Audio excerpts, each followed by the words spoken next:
Life's a ride, we got no control. Twists and turns gonna take its toll. This is Subject to Changes, a podcast with me and my good buddy and co-host Eric Michaelian. Eric, hello. How are you doing today, sir? I'm doing great, Geno. I have a quick question for you, buddy. Are you ready to rumble? I am ready to rumble so much that Are you ready to rumble? I'm so ready that I would actually watch that movie twice. That's how ready I am. Oh, why? Everything was going so well.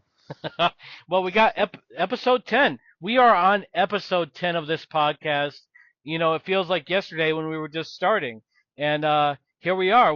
The first episode was Vince McMahon, and now we are reviewing the Royal Rumble 1994 and 1999. Two completely different vibes, wouldn't you say?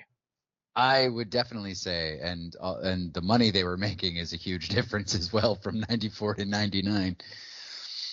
Well, 94 was considered like the last good year before the shit hit the fan. Like 95, by a lot of accounts, was considered the worst year for pro wrestling. And so this was the eve of the worst year.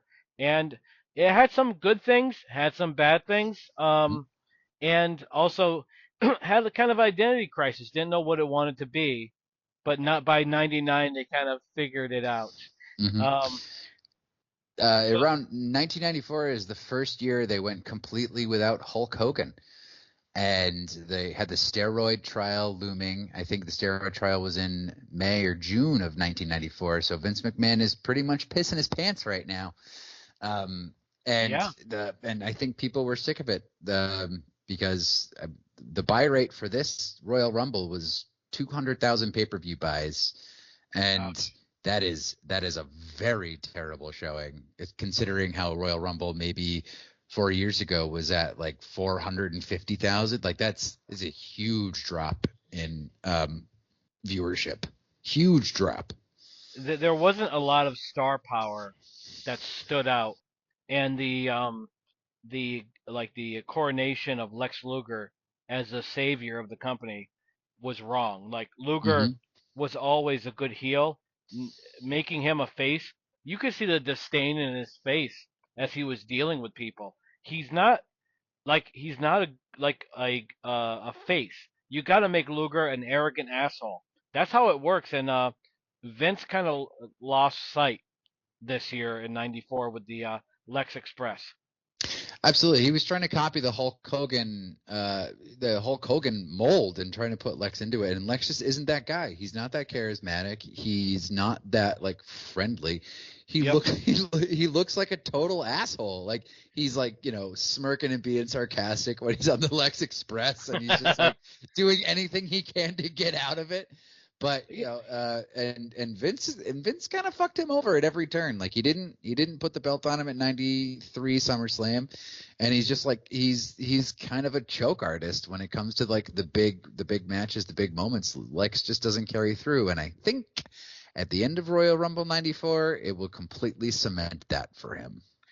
I think Vince definitely dropped the ball with Luger, because there could have been a good feud between Luger and Bret Hart had he let Luger win the title from Yokozuna and then kind of either start the Bret heel turn or turn Luger heel, kind of go with the grain and put them together, make it face to face, and eventually draw out the heel version of Luger.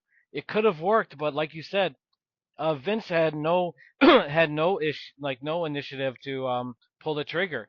He embarrassed Luger, celebrating a count out victory with no title, and the Steiners running in and lifting him up. It was ridiculous.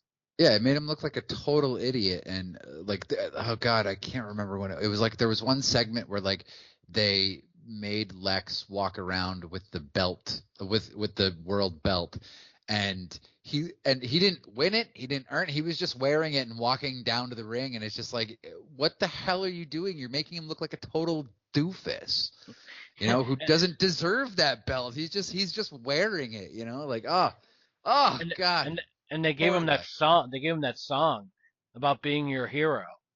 And then you can't be a player with a cheesy song like that, in my opinion. No, you can't.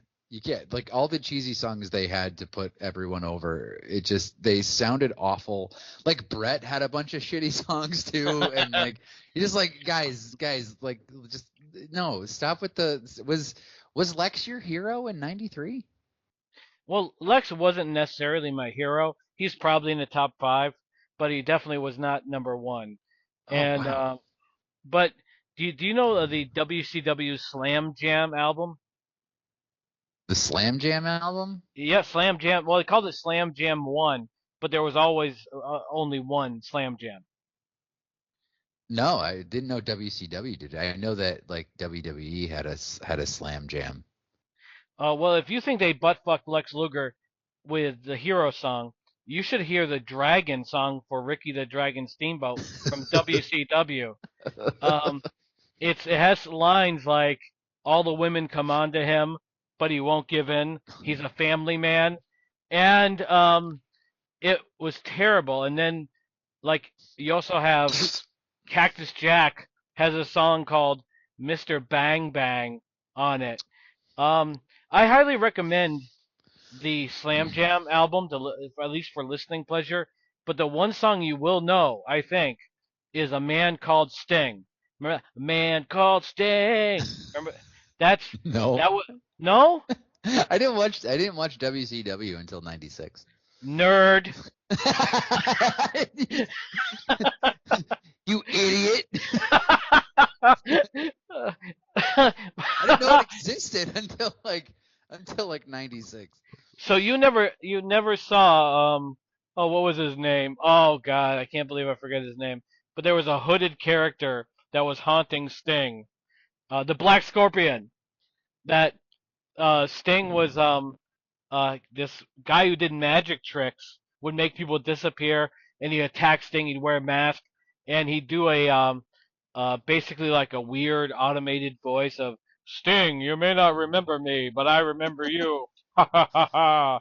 And so it was awesome until it turned out to be Ric Flair, which Oh, uh yeah. yeah, they didn't have a plan for it. They just thought it was a good idea, and then last minute they said, "Who the fuck could we make it?" You know, it's and so they made it Ric Flair. But the Black Scorpion was a cool thing. So WCW, I enjoyed it back in the day, but it certainly had its bad times, just like 1995 WWE. But we're talking 1994. We're talking the Royal Rumble. No Hulk Hogan, and we got some fair matches. This is a I think this whole pay-per-view is kind of like a very slow burn. It's not Yep. a bad pay-per-view. Mm-mm. It's not a great one, but we start off with Tatanka, my Native American brother, against Bam Bam Bigelow, and I want to say the first battle is the theme songs. You got Tatanka screaming like his nuts were grabbed, and you got Bam Bam Bam, bam. Yeah. just saying his name. And what's nice about the Bam Bam song, I'm not sure if you noticed this or not, but they change it up a little bit. It starts off with Bam Bam, and then later on it goes Bam Bam Bam Bam. Like they thought we needed more of it. So I give them kudos for that. So It's like spend more than 3 minutes on it, guys. Like, you could also just be like, bam, bam, Bigelow. Put his last name in the goddamn song. well, if I had 5 minutes to write a song for you to walk to the ring, it may have been Eric. Eric. Eric. Geno. It doesn't work as good. No, It it does- doesn't. It doesn't. It does. Well, our name's not Bam Bam either, and Bam Bam No. is a better name. Bam Bam McGahee, that would have been fantastic. Oh, that would be great. It would. Oh, just Rise of the Scarecrows, directed by Bam Bam McGahee. that would help me with chicks. It's like, man, hi, I'm Bam Bam McGahee. I bet you are. Now Where did Bam. you get that name, sailor? Hey, I'll take what I can get. That's a good icebreaker. So Bam Bam is wrestling Tatanka, and Bam Bam comes to the ring with Actually, Luna. he was subbed in for a Ludwig Borga, Ludwig, in, yeah. who injured his ankle at a pay-per-view like probably like a week earlier. I feel bad for him because he injured it right where that swastika tattoo was. A swastika tattoo? Oh, you didn't know that? Oh, No. on his well, it wasn't a swastika. Yeah, it was a SS That's tattoo very different. on his ankle. Uh, Ludwig Borga had, like I think he died of a drug overdose. Don't quote me on it, but he was not a nice man, and he apparently like overstayed his welcome at WWE because Yeah. he was very opinionated. Um, but Bam Bam is a good replacement. He has a lot of tattoos. I've not analyzed them yet, but no one has ever said that he has a SS tattoo anywhere. Maybe he has a tramp stamp. We don't know. Well, he keeps wearing those coveralls, man. You can't tell. No, but they're hot with all those flames, aren't they? Oh Uh, yeah. I mean, that guy looks like a fucking wrestler. Like if you saw him like at like the airport or something, you were like, oh, I know what he does for a living. oh hell yeah. I lo- Absolutely. I love Bam Bam. I think Bam Bam Bigelow could have gone much further. But I think his finishing move stunk. The cartwheels needed to go a lot sooner than they did, and they kind of missed the mark. They started him off as a face in WWE, as kind of like the Hulk Hogan buddy, Yep. and he's a good heel, and I love Luna Vachon. Luna as his main squeeze is Mm-hmm. fucking hilarious. The fact that they keep mentioning over and over, oh, that's Bam Bam's main squeeze. Obviously, they loved it as much as I did. What did you think of Luna Vachon, and what did you think of her overall? I I really like Luna. she is a great character. She is a phenomenal character, a great wrestler. She understands the business very well. And I'm gonna say this, she's like really hot. Like Oh my God, I thought you were gonna absolutely. fight me on that, No, God no. dude. She's smoking hot. Yeah, and she is a terrific mind for the business. And she just like she got it, she comes down with like lightning tattoos on her head and she's like snarling at the camera. She was just like, yeah, that's the professional wrestling lady. She's like, ah. Yeah, yeah, and she also her son was on Hell's Kitchen. I didn't know that. Oh, really? Yeah, that Van. I watched the Dark Side of the Ring concerning Luna, and her son Van was on, and I'm like, is that Van? Yeah. Is he from Hell's Kitchen? And he was. And the sad thing about pro wrestling is what it does to people. But Yeah. and I believe she was married to Gangrel, if I'm not mistaken. If not married, dating. Yeah. And I believe I've heard that. so unfortunately, yeah, Luna's no longer with us, but she was such a character, underused, and she could have been the monster heel that went in and beat Sable and held the title, and but they never gave her the chance. But she was really good, and now she brings her main squeeze, Bam Bam Bigelow, down to the ring to face Tatanka, who is like the modern day Chief J Strongbow. Yeah. Uh, appealing to the Native Americans. He was legit Native American, He was part unlike of the Lumbee tribe. Yeah. the Lumbee. He also was part of the Cell Amway tribe. I don't know if you know that or not. I didn't. Is it like sort of a pyramid thing or? It is. It's a TP pyramid thing where you can buy 8 gallons worth of mayonnaise. Oh, okay. All right. Yeah. Okay. I Yeah. see where this is going. So I've walked into this one. So there are some people, a very small group, that believe Amway and Quickstar are scams. But that's no reflection on the Native American warrior Tatanka. No, And no. I wouldn't have minded, being a quarter Cherokee myself, if my parents said, "Hey, we're naming our son Tatanka McGahee." I would have But been okay with that too. you could have been Tatanka Bam Bam McGahee. Oh my God, imagine how different my life would be. It would have been, I'd be sitting in a fucking mansion, smoking a cigar like Andrew Tate, all muscular. Oh, but it did. Or you would just be like a stripper. I would have been okay with that too. You know, Uh, I mean, if I'm making money like Magic Mike, I'm in on it, man. Um, Okay, now, so all right. So okay, this is a pretty fast paced, pretty simple match. Not a whole lot happens. Like Tatanka hits a giant swinging DDT, and then like I think does a double, like Bam Bam does a double ear clap to Tatanka. he did, he I, did. and then there was this just like really long bear hug that I think the bear hug is like the dumbest, laziest wrestling move I can think of. Like it's so boring to look at. It's so stupid. Yep. What are your thoughts on the bear hug? Because I think this is just like the lazy man's like way to take a rest in the middle of a match. The bear hug has never been a move that has been impressive, with maybe the exception being Superstar Billy Graham, where he did it and the guy just quickly gave up because it was so deadly. But Mm. as a holding move of just killing time, not good. It's a it took away from the match. I'm with you there. And Tatanka had put on a little bit of weight in this match, and Hmm. I don't know if you noticed or not, but his trunks didn't fit him right. And I was kind Yeah. of nervous. I was kind of nervous about his nuts flying out of those trunks. Did you have the same concerns?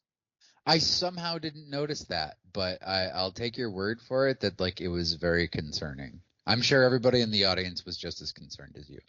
I read this on a dirt sheet, that one of the guys in the crowd wanted Tatanka's autograph, and as he ran by, his nuts flew out and slapped a guy in the face. I read that on a dirt sheet from Dave Meltzer. How fast was he going and how was he running that his nut slapped somebody in the face? Oh, 46 miles per hour, and then as he ran, he did a jumping high five. Oh, Jesus Christ, Tatanka. I underestimated him. He's good. Damn Um, good. okay, well, one of my favorite parts of this match was like Tatanka does that thing where he like kind of gets like revved up, and he does that like that stomping move and stuff. The And the like rain dance. yeah, and you think he's gonna do this like massive Hulk up, and then Bam Bam just kicks him in the back of the head and stops that like dead in its tracks. I was like, I oh, I that's how you do hated it. I hated that. That was I thought that was great. the thing with Tatanka is they kind of gave him the Ultimate Warrior thing, where Yeah. he hulks up and he runs around the ring and all that. The Native American spirits of like before time are in his soul, and Bam Bam from New Jersey knocks him down. Please, you know what I'm I saying. I thoroughly enjoyed it. Thoroughly loved it. So Tatanka, So Tatanka wins with a flying crossbody off the top rope after Bam Bam misses a moonsault. It was pretty decent. I would say it was a pretty decent match. It had a good pace to it. yeah, I And liked it. yeah, Tatanka's a pretty good wrestler. Bam Bam's a pretty good wrestler. They put on a pretty high energy match to get this pay-per-view kicked off. Tatanka, I think, missed the time. Like I think had he came during the Attitude Era and they pulled back, made his character a little more realistic, Tatanka had all the goods. And even like when he does a normal promo, not the "I spoke to the gods" that Yeah. shit, he was pretty convincing. Good wrestler, and this was a good match. I was surprised to see Bam Bam lose because I don't see Bam Bam losing very much. And he jobbed for Tatanka. It's too bad they didn't go anywhere with it, but good match leading to Bret and Owen feud. Um, Ooh, yeah. Now that we go over that a little bit, and I found out something here that I did not know. The Quebecers were tag team champions, Hmm? and they lost the title to the 1-2-3 Kid, Sean Waltman, and Marty Jannetty. I never knew that duo held the tag team titles. Did you? Yep. Yeah, I did. They held it for about a week, and I think the title change happened on like a house show, and Okay. like just to sort of do that thing where, hey, if you come to a house show you might see a title change, so they threw that in every once in a while. Yep. But this and then they won it back. I think like the Quebecers won it back like a week later. Yes, they did. And what do you So think about? almost like it didn't matter at all. Well, it apparently did not, and I don't think Marty Jannetty is the guy you want to hitch your wagon to anyway if you're the company. So you got Bret and Owen. They started feuding basically at the Royal Rumble, or the Survivor Series, Yep. where Owen kind of felt he was living in the shadow of Bret, and Bret just said, "Hey, Bret's Bret. He doesn't see it. He just thinks it's some misunderstanding." And so they're going to prove that they're brothers and they love each other by challenging Jacques Rougeau and Pierre of the Quebecers for the tag team titles. Now, did I, you feel that Owen was fucking over his tag team partner, Coco Beware from High Energy here? no, because I think he hitched his wagon to Bret Hart, which is always a good idea whenever you're in WWE. Did you catch their promo that they did where Owen was talking about we're back together, and I know I said some things I shouldn't have said. Did Yep, you catch that? I I did. thought I thought this was probably like one of both of their best promos ever, because Owen says so many like little things that like still hint that there's tension there. Like he says something to the effect of like, I said some things I shouldn't have said. It doesn't matter if they were true or not. It doesn't matter. I was like, oh, like that's so genius, just like the way that they used some of the sentences, and he goes, "Oh, 1994 is going to be the year of the Racket, and Bret Hart's going to be right behind me." And Bret's like, "Oh, okay, sure, yeah." I thought like neither of them are really known for their promo skills. I just thought this was one of the best from either of them. Yeah, I But agree with you. I think what it brought, what I noticed at least, was Owen continually trying to make Bret laugh. Like, Owen was intentionally saying things and looking like when he was standing next to Bret, he was an inch away from Bret's face as he's saying stuff. And you can see Bret trying to keep it together because Bret has a history, even now, of being way too serious. yeah. And Owen knew this. And so Owen, who was a jokester, notorious prankster, was trying to crack up his brother like he did to, a lot of people. And so I really enjoyed that promo. I watched it twice because I was enjoying Owen fucking with Bret. And Mhm. so very cool, very and the opponents, the Quebecers, underrated. Jacques Rougeau is probably like one of the best wrestlers never to make it to that next level. Like I put him on the same like I would make him another Steve Regal. Good comedic heel Mhm. and a believable tough guy too. He had it all, but they never really did much with Jock outside of the Mountie, which kind of he made work, kind of like Dusty Rhodes made the polka dots work. But Mhm. they could have done a lot with Jock more than this. What do you think? Absolutely. I think this guy has like amazing comedic chops. Unfortunately, the thing with Vince is if you're really good at like doing comedy, that's kind of all he wants you to do. Yep. And it's sad because there's a lot of like R-Truth. He's a great wrestler, but like because he's like very funny, like they never took him seriously. Yeah. And I sort of like once you're in that like wheelhouse, it's really hard to get out of it. I agree, and R-Truth should be world champion by now. Um, you have Raven as Johnny Polo in the Quebecers corner, and there's another guy. Raven in any form is champion material. He understands the game. Whatever role he gets, he owns. And as Johnny Polo, his expressions, his mugging to the camera, his celebrating with the Quebecers, gold. I laughed so hard with Raven. What did you think of Raven as Johnny Polo? I think he looks like a complete doofus, and I like it, Yep. but that worked because that's what he was going for. He Raven is a very charming guy.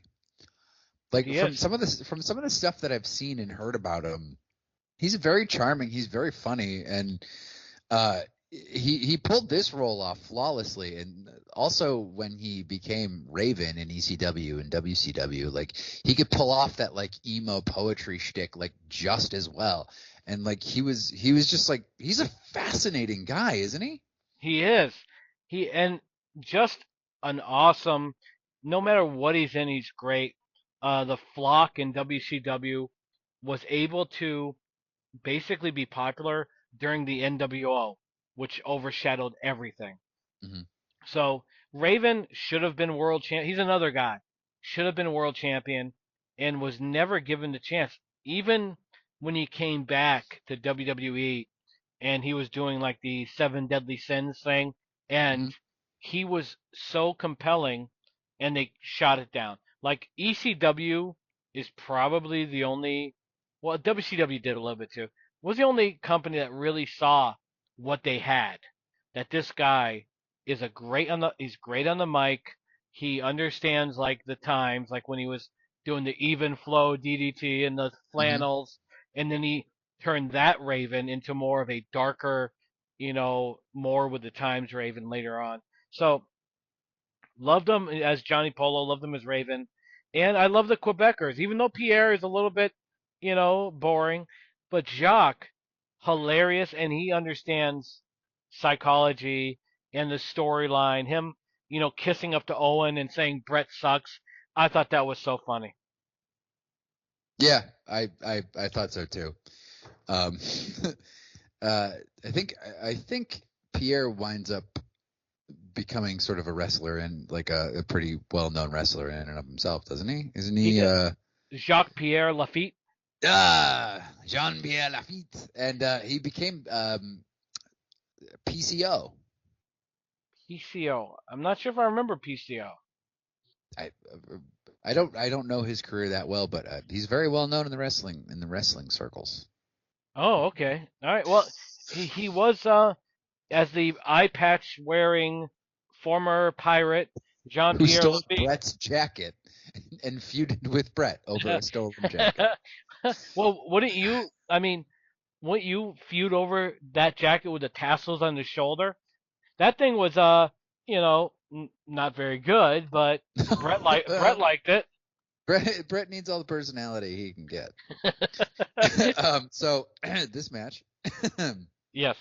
So just to go quickly through it, Owen does a lot of like really good offense. Like Owen is I think he's starting to be understood as like one of the best wrestlers that has ever been through WWE now.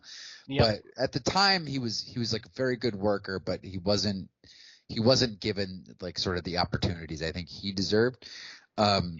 But yeah, so Owen does a lot of like great offense. Bret also does, Bret Hart shit. He makes everything look fucking amazing. Like Bret Hart. It seems like Bret Hart can't have a bad match.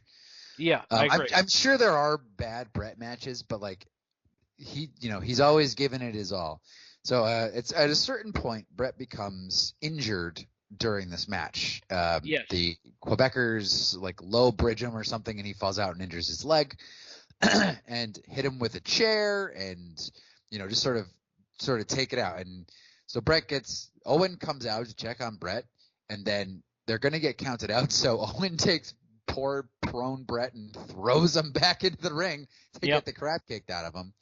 Bret fights back a little bit. He instead of tagging Owen, he tries to put on the sharpshooter, which I can't blame him. He's used to being a singles wrestler, so like maybe Yep. he didn't even think about tagging.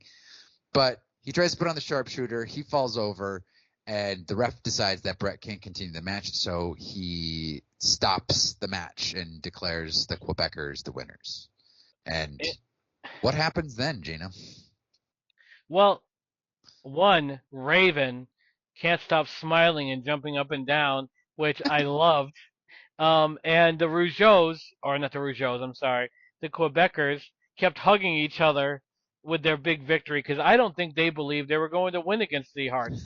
Um, and I think like we have Owen that had enough. He kicks the leg out from his brother. He's sick of it. He wants recognition. He wants a belt. And Bret fucked him out of it. Bret screwed Owen more or less. And so Owen beats down Bret a little bit, storms out, and I think like Bret, and I'm not sure if this was a power play or not. Maybe not. The ref stopping the match was kind of odd because you never see it. I mean, I like the idea, but you never see it. I wonder if the idea was to have Bret submit to the Quebecers because of the injury, and Bret's like, "Hey, let's have it stop it instead," and Vince is like, "I don't care, whatever." And But whatever the I don't. case, I mean, I don't know about that because like they don't. Quebecers don't have any submission moves. Their whole thing is like they flip over on Bret.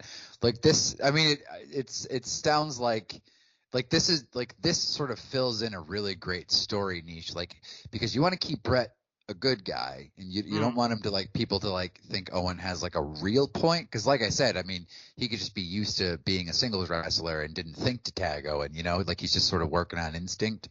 sure, But it's still like he could have tagged. Owen has a point, but he Bret does. didn't do anything heelish, and Owen kicking Bret, instant heel turn, like instant heel turn. The audience just completely turns on him, like to a huge chorus of boos. Uh, and two things I want to say about this match. One, why is Ray Rougeau doing the interview? Shouldn't he be interviewing his brother Jacques? That he goes in there to interview Bret Hart, and Bret's like, "Fuck you, Ray Rougeau. I'm not talking to you." And he's like, "Hey, what's up with this motherfucker?" And then you get Owen behind the scenes with the most annoying cocksucker WWF WWE has ever produced, Don't say Todd it. Pettengill. Oh God, no! I love Todd Pettengill. I hate that cocksucker. Big Oh, fake smile on his fake face. I don't get that at all. I get total sincerity out of him. He's just having a good time, man. Ugh. I thought Oh, I love Todd Pettengill. he ruined the interview with Owen. Owen was totally off his rhythm because Todd Pettengill had this fake like outrage, and I'm like, one, if you're an interviewer in any sport, you should fucking check your emotions at the door. Like, with the exception of Gene Okerlund. Gene Okerlund gets a pass. Um, but with these guys like Todd Pettengill, what were you thinking? Fuck you, Pettengill. Fucking hold that mic and shut the fuck up. Um, Todd Pettengill is like Todd Pettengill. I remember him. He used to do the Saturday morning. Oh God, it was like Saturday mornings, 10 a.m. and USA. It was like Mania or something like WWF Mania, and it would just like sort of recap what happened in the week. And, oh my God, he was like my favorite host. But like, I mean, that might also be the fact that like you and I are very different in age. So like, when I was a kid, he had that like kid like energy, and it was just like, oh yeah, no, Todd is still one of my favorite WWE like interviewer announcer people. I wish he'd come back. oh well, let's start a letter writing campaign. Please, Now, Todd, come back. We need you. Todd, I'll give you a second chance, Todd. Now, so you got that you got that feud brewing, and now we go into the Intercontinental Wait, hold on. title. Can I just like this part is like one of my favorite like interview flubs of all time. Mm-hmm. Where they're just like Owen is like Bret is being carted out on a gurney because he hurt his ankle, and Yep. like Vince is like, well, Bret's it's like Vince and DiBiase are like, well, Bret's not going to be in the Royal Rumble, and it's like, oh, too bad, poor Bret. And like Owen's on the big screen, like looking down on Bret as he's being wheeled out in a gurney. He goes, you should have tagged me, Bret. Like, that's why you're sitting there with a bad leg, and that's why I kicked your leg out of your leg. Yes, yes. And I blame Pettingill for that. You can't Like- blame Pet. Like he was like if you had an interviewer there that Owen could have worked off of, because Owen, I mean, he was so clunky because like he had no connection. So but I liked it. I liked I liked the Rougeaus, or yeah, I like the Quebecers. I love the Rougeaus. All American boys, love them. Leading to the Intercontinental title, where when you have IRS, which even now watching it, I know didn't have a snowball's chance in hell of winning the title against Razor Ramon. Now, we get IRS coming down with a briefcase, and I like this. I like, IRS guys fighting because everyone wants to see the IRS guy get his ass kicked. We've all been fucked by the IRS. fuck the IRS. What do you think? I don't really give them too much thought, except if they're pro wrestlers. Oh, yeah, they butt I fucked me pay. every year. On record, I pay my taxes, completely pay my taxes, but Yep. they make much better wrestling heels. I agree with you. I agree. I do like that IRS at one time took Tatanka's headdress because he said that he didn't pay the gift tax because Chief J Strongbow gifted it to him, and I like that. That's how we should start feuds in pro wrestling. I like the IRS stepping in and doing that shit. And Mike Rotundo, who played IRS, he made a gimmick work that probably would not have worked otherwise with anyone else. He was Mhm. just a real talent and another guy that was misused during this time. But he's in there with Razor Ramon, Intercontinental title. At any point during this match, did you say, I think IRS is going to win? No, like I honestly, I didn't even really take a lot of notes on this because it was kind of a boring match. Yep. Although, fun fact, I mean, he is Bray Wyatt and Bo Dallas's dad. But Yes, he is. I was like, oh, that's a fun fact. So I just started looking up Mike Rotunda during this match because it was like headlock, and then the ref gets knocked out, and then he hits Razor with a briefcase, Yep. and then Sean comes down, he knocks out Razor. The ref wakes up, IRS pins him. It looks like he's going to win the Intercontinental belt, and then Earl Hebner comes down and says, no, like Sean came down. And so during all that confusion, Razor hits the Razor's Edge. 1, 2, 3. That's the end of the match. This match was so dull. And at no point did I think that IRS was going to win. But, I was really happy for him because he got to pose with the belt. Well, IRS won. Okay. Earl Hebner. He is known for basically shoddy workmanship. Saturday night's main event, him and his twin brother fucked over Hulk Hogan for the world title. He screwed over Bret Hart in the Montreal screw job. And now he screwed over IRS, who won the title. In the end, the referee's decision is final.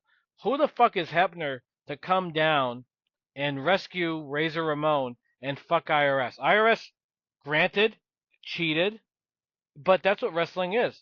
Everyone cheats. All the bad guys cheat to win belts. So IRS should have had the belts. I was disappointed, and this match was very lackluster. It wasn't good. Yeah. Very, very slow and plodding, and especially you're coming off the Quebecers and the Harts match going to this. Maybe if it was in reverse, it would have seemed better. But bad match, meaningless outcome, and Hepner screwed IRS. Yeah, mostly just a very sweaty, greasy match. The IRS should not be wrestling in a tie, a dress shirt, and slacks. Like, he's just sweating everywhere. It was fucking gross. But moving on. Yes. What did you have after this? Yokozuna and The Undertaker. And Yokozuna is scared to pieces about The Undertaker, which I don't blame him. Undertaker was pretty scary here. I loved what they were doing with the vignettes where the Undertaker was like in Salem, Mass, and they gave him the old iron working tools. Yeah. I wasn't a fan of Paul Bearer here, like with the "Oh, my Undertaker, he's going to fuck you hard." I liked Paul Bearer when he joined Kane and he used a normal voice, Mhm. but I think the Undertaker was scarier by himself and just working on shit and making coffins. And Yokozuna, he was definitely afraid of Undertaker. He did great expression wise. This was an interesting match, and when I went into it, I forgot who won it, so I went into it kind of fresh, and I enjoyed it. And the ending was so fucking ridiculous. Mm. What do you think of casket matches in general? Do you enjoy them, or do you think they're kind of like gimmicky and stupid? I think they're pretty stupid. It doesn't really make a lot of sense. You put them in the casket, and then once they're in the casket, you have to close the thing. I mean, it works if you're like a bigger like bigger people like Yoko, but Yeah. like you know, but I don't know, they're just kind of lame. They're kind of boring and like fucking almost ended Shawn Michaels' career. But yeah, I look at them as like buried alive matches. Like they're Yes. like interesting concept, but like in practicality, they're usually pretty dull. I definitely agree with you. They're very gimmicky, and it's a way for the company to like not hurt anyone's reputation because Yeah. you don't really lose. Getting knocked into a box is not a loss unless you're my grandfather. He definitely considered that a loss. Um, but in this one, like Yokozuna, the Undertaker is the man. Like when it comes, I think he's as much as they speak of him, he's top. Like he's like Mount Rushmore wrestler. He's one of those guys that just fucking evolved with times and started out in a character that could have been another Damien Demento or Papa Shango. Mm-hmm. He grew with the time, and it helped that he's a metalhead. Like if you're a metalhead, you get that character, and he grew with it, became the corporate ministry taker, just a great character. And here, he's at a good place. He's scary. I live in Salem, Mass. I talk to dead people. Undertaker Mm-hmm. facing Yokozuna, who is kind of looking for a place. He needs something, and this is good for him. So Yokozuna fights him. He's totally afraid of this guy who sits up like Michael Myers, and eventually Taker has Yokozuna beat, Mm-hmm. which no surprise. And then the reinforcements come out, and I was very surprised to see some of the people we saw, which included the 85-year-old Great Kabuki. What the fuck was he doing there?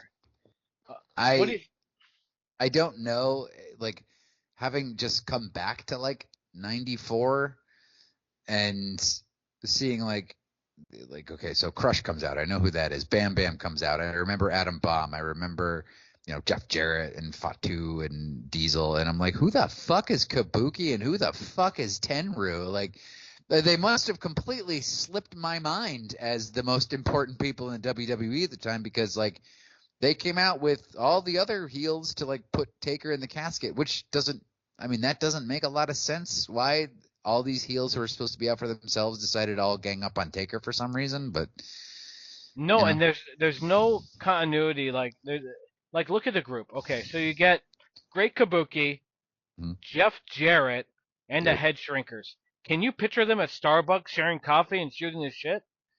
Um, No, I can't even no, picture them like on the same Survivor Series team or something like that. no, it's terrible. But I did notice something that you have Crush and you have Adam Bomb, one of the best tag teams in history, Chronic, in there. Now, I love Chronic. I was sad to see them in this fashion.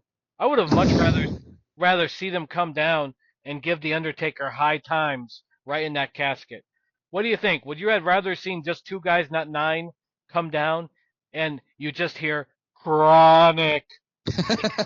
They come down, high times, right into the coffin. I would have loved to see that. What do you think?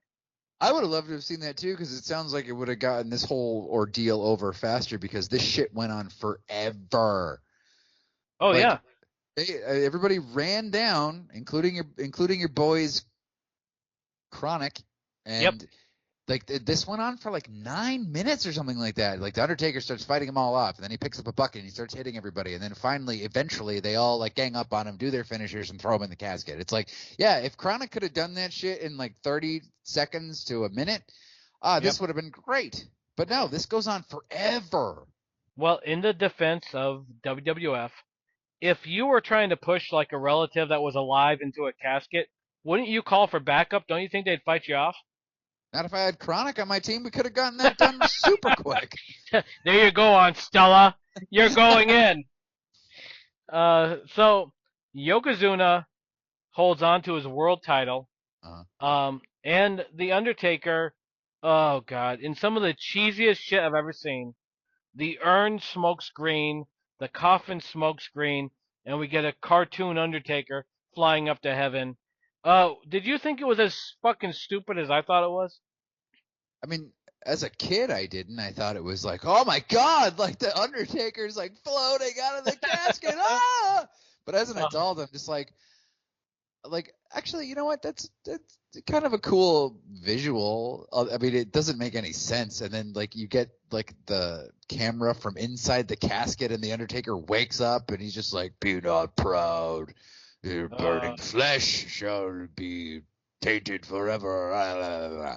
And I was like, okay, that's stupid. But like, you know, if it was just like if they somehow opened the casket and he was gone, and then the Undertaker rose up behind the Titan like that would have been fine. But it's like they had to go to this like weird special effects like yeah, this was dumb. it was so dumb, and I would have liked to see him, with that camera in the coffin shot saying, "I'm jacking off right now, Yoko." Open up and then he blows that green mist in his face. Um, but that's just me. I'm That's not sure if something that's you would like to have seen. I mean, how old were you in 1994? 20. 20. Yeah, I mean, if that's something you wanted to see. Well, I I'm mean, sorry. I'm sorry they weren't appealing to your demographic at the time.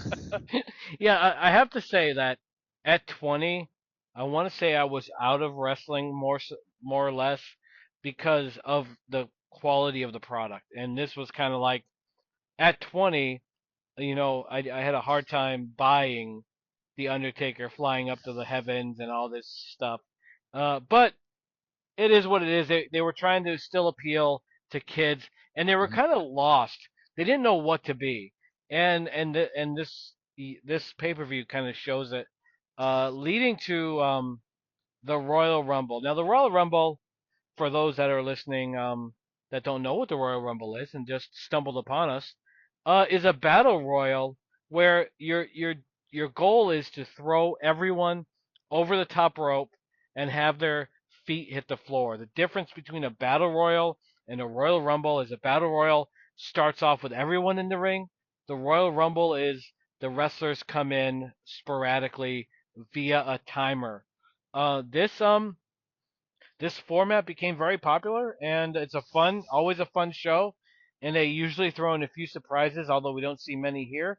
And you know what I don't like about this Royal Rumble is they interviewed Doink. Like Doink had a fucking chance to win it. Did that irritate you? No. I No. don't. Doink gets a lot of shit, but he himself is fine. He's a pretty good wrestler, you know. Uh huh. But he's certainly not the worst person in this Rumble, you know. Really? Who's the worst? Oh, Tenru, Kabuki, Virgil, Bart Gunn. No, Double J is awesome. Quang. Bam Bam there. Greg Valentine, Mo, Bob Holly, Oh. Mabel. Do you want me to keep going or No, no. You said Marty about. Jannetty, Adam You, Bomb? hey, you do not diss Adam Bomb. We'll get to Adam Bomb when Adam Bomb comes out. Now we start off with the Steiner brothers, right? Well, we have Scott Steiner and Samu, right? Yep. To start this off. Now, Scott Steiner, he had everything, all the elements to be a single star, and I know arguably he was one, but I think it was too little, too late. But he just, I don't know if it's because he's an asshole in real life, but there's something missing there. As good as he is in the ring, there's something missing there. And so when he came down first, I'm like, okay, time to get Steinerized. And then Samu and then Rick Steiner came down. And do you think they were trying to like recapture like the demolition coming down a few rumbles ago to fight each other? Um, I think so. Like, they didn't fight at all though, because like when this Scott came out, then Samu, then Rick, and then they just kind of like beat up Samu for a while, and he did that cool like get caught in the ropes choke spot. Yep. And then he kind of threw up, but then as soon as he went out, like the Steiners just kind of stood there, and then Quang came out and spit mist into Rick's face, and Rick was kind of out of it then, so they didn't even get a chance to explore that at all, you know. Well, and two things here. One, it proved Quang doesn't swallow, and two, here's some trivia for you. The Steiner song Steinerized was off the Slam Jam 1 album. Did you know that? Considering I never heard that, no. No. I never heard the Slam Jam album. Well, now I know what to get you for your birthday. I mean, a pen might be nice too. You know? Don't go out of your way. Oh God, yes, Steinerized was a song that they used to come out to in WCW, and they had a lot of cool things. Like I used to love the Steiners, Steiner recliner, Steiner line, Frankensteiner. They had some cool fucking moves, and I wish I didn't read about their backstage behavior because it kind of made me dislike them. But for wrestling wise, they're great. And they were on top of their game at this point because like they could both mix it up really well. I mean, Scott Steiner is just like, I guess he'd be what you would call a suplex machine, you know? Like he did double underhook suplex, and like he did brain busters, and he did, you know, just like all these really impressive moves. Yep. Well, and he was really like at this point in his physical peak, because when he started to put on the extra muscle and became Big Papa Pump in WCW, he lost his mobility. Here he has everything, the power and mobility, but you know, it's that whole thing like in wrestling, and it's not only wrestling. A lot of people have like just physical like hang-ups, and maybe in Scott Steiner's head he was never right, and he kept just making himself worse thinking he looked better. I might be reading too much into it, but I can't think of a reason why Scott Steiner would bulk up more when he had like all that physicality and mobility at the same time. He traded in all of that for character because he's a legendary character now. But like at this time, his promo skills were like, I don't think they let him talk that much. But like he would later become like one of the goofiest, like dumbest, most fascinating people in all of wrestling. He was. He's entertaining. And like also, if you guys want some wrestling entertainment, go look up Steiner Maths on YouTube and just watch the most like maddeningly fascinating promos of all time. I loved his promos as Big Papa Pump. It was so ridiculous. And he's an attraction, and unfortunately like he didn't do the best thing for himself in the business by bulking up and by like obviously like if you watch the Steiner Triple H matches, he can't move. Like he's so but here he's at his best, and we see him in there, and we see Owen Hart come down and Bart Gunn come down, and then we see someone like basically the birth of Kevin Nash as a player, where Kevin Nash, despite the mullet, um, he he showed like that, or at least the company showed they had some faith in him in the Royal Rumble as he began throwing everyone out, including Owen Hart, which I was kind of surprised. Yeah, this is I think the first time anyone's been this dominant in a Rumble, where like so Owen throws out Rick Steiner after he got the mist in the face, but then Diesel comes down and throws out Bart.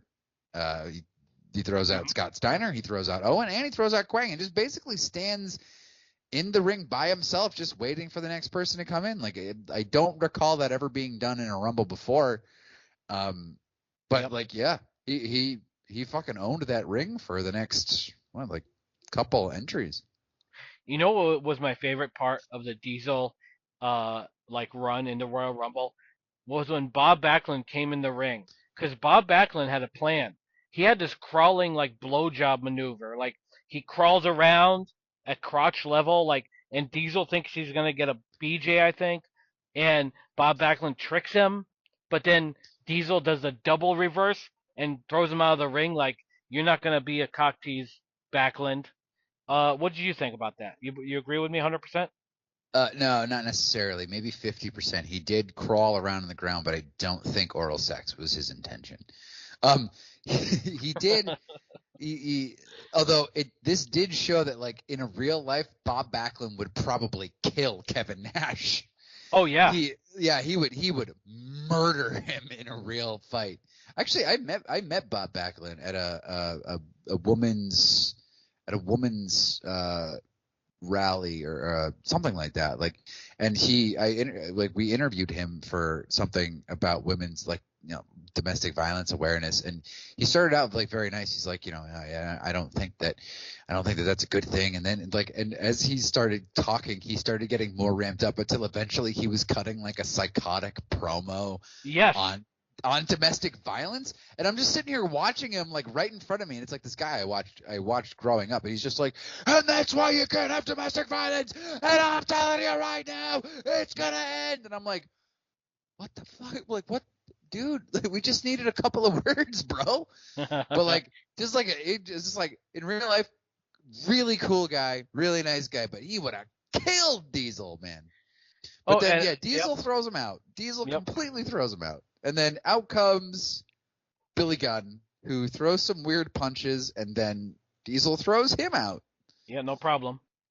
And then we get backstage. Tenryu and Kabuki are beating up Lex Luger. Yeah, I don't get that. And Kabuki, I think what it is ageism, where he probably felt Lex Luger was basically saying, "Hey, Kabuki, you suck, you're old, get out of here." And Kabuki had enough. And I want to say, if I'm not mistaken, I might be wrong, is Kabuki the Great Muda's dad? Oh, I have no idea. I don't really follow. Is that New Japan? It's New Japan, but Muda came to WCW. Muda is the guy. If they said, "Hey, what one guy should have ruled wrestling that didn't," it would be the Great Muda. One of the best I've ever seen. And I want to say Kabuki was Muda's dad, and Kabuki was great in the '80s in World Class Championship Wrestling under the tutelage of Gary Hart, the best heel really? manager. Yeah, the best heel manager next to Bobby Heenan ever. And so Kabuki was part of the Gary Hart stable of bad guys. And so Kabuki, I'm not sure why they incorporated him here. Maybe just respect, because he was so good. And for an 85-year-old guy, he did pretty good here. So and he kicked Lex Luger's ass. So fuck your hero song. Well, I think that they attacked Lex backstage because someone else was going to come into the Rumble with an injury, and they needed to sort of level the playing field for sympathy for these guys. Do you know what I mean? I agree. We'll get to that. Next is Virgil. Virgil comes out. He throws a few punches, and then Diesel I think Virgil really tagged Diesel, like really punched him in the face, because Diesel then just like elbows the shit out of him, and like not even in like that's clearly fake. Like, Diesel gets busted open at a certain point, and I think Virgil threw a stiff punch at him, and then Diesel just like elbowed him in the face like really hard. Because there's this thing in wrestling where if you accidentally really hit somebody, you're completely entitled to give them what's called a receipt. So if you punch someone for real, they're entitled to punch you back as hard as they can. Yeah. Weird, understand, but like that's just the way wrestling is, because Diesel knocked the shit out of Virgil and then just chucked him out like a piece of shit. And Virgil wearing those candy cane tights. Do you think they were candy cane flavored? I wouldn't venture to try, but your whole Bob Backlund theory, he might be able to tell you. I'm gonna email Bob Backlund tonight and ask him if he got a lick. I wouldn't fuck with that guy. even at the tender old age of 104 or whatever he is now, I'm sure he could still kick the shit out of you, Geno. Probably. I'm not. I'm like a level 1 boss. Now you're Glass Joe. I think I'm like not Glass Joe. I'm a slight like what's that guy? The guy who has a rose in his mouth that he fights with, like he's the next level Glass Joe in Mike Tyson Mm. Punch Out. Okay, Don Flamingo. I'm Don Okay. Flamingo. All right. Now, All right. now, Macho Man Randy Savage comes down, Yep. and finally Diesel's got a match. Yep. Like Diesel's fed on these like C-list guys, and now we get Randy Savage, and we get Jeff Jarrett and Crush and Doink. And by the way, fuck Dink. I love Doink as a bad guy. As a good guy, he sucks. Yeah. Well, he's also a different guy. He's played by a different wrestler. Yeah, you got Matt Bourne, and then you got the Skinner guy. No, not Skinner. Yeah, Skinner played Doink once. He played Doink once, I think at like Mania 9 for the double Doink spot. But Yep. I think this is somebody else. So yeah, Macho stops crushes Diesel's thing, and then he throws out Jeff Jarrett. Macho gets double teamed. Doink comes in. He gets the crap beat out of him, and then Bam Bam comes in. They throw out Doink. Mabel comes in next. You got Mabel next. I think it's Mabel. My notes are all over the place. Yeah. I was just upset that Virgil didn't win. So my money was on Virgil. Upstart. Yeah, I figured Virgil would win and then get a revenge victory on Nails at WrestleMania in the main event. It just didn't happen. No, because Nails tried to kill Vince McMahon, and he was subsequently fired. He was. Yeah. He said Vince grabbed his junk. But that's hey, it's a he said story. And there's I don't know, like given what we know now, it's got some credibility. Well, and some would say that the front of Nails' pants is a deadly game. Wouldn't you say? No, I wouldn't. Mabel comes out next, and Vince McMahon comments that the ring is filling up with beef, and then they say beef like 100 times. Yeah. And then we got Sparky Plug Bob Holly. Oh yeah. Your second choice. And then we actually have a real star come out. HBK comes out. Yeah, that's right. Shawn Michaels. Yeah, we needed that because I don't care. Like Bob Holly may have got his like paycheck by being a hardcore guy and all that shit. Bob Holly sucks. He never was good. And this Spark Plug character was probably the best character he had. Fuck Sparky Plug and fuck Bob Holly. Anytime he was on, that was the time to go heat up the fucking nacho cheese for your nachos. Yeah, so HBK comes out and then everybody gangs up and throws out Diesel. Okay, one of my favorite moments is number 19.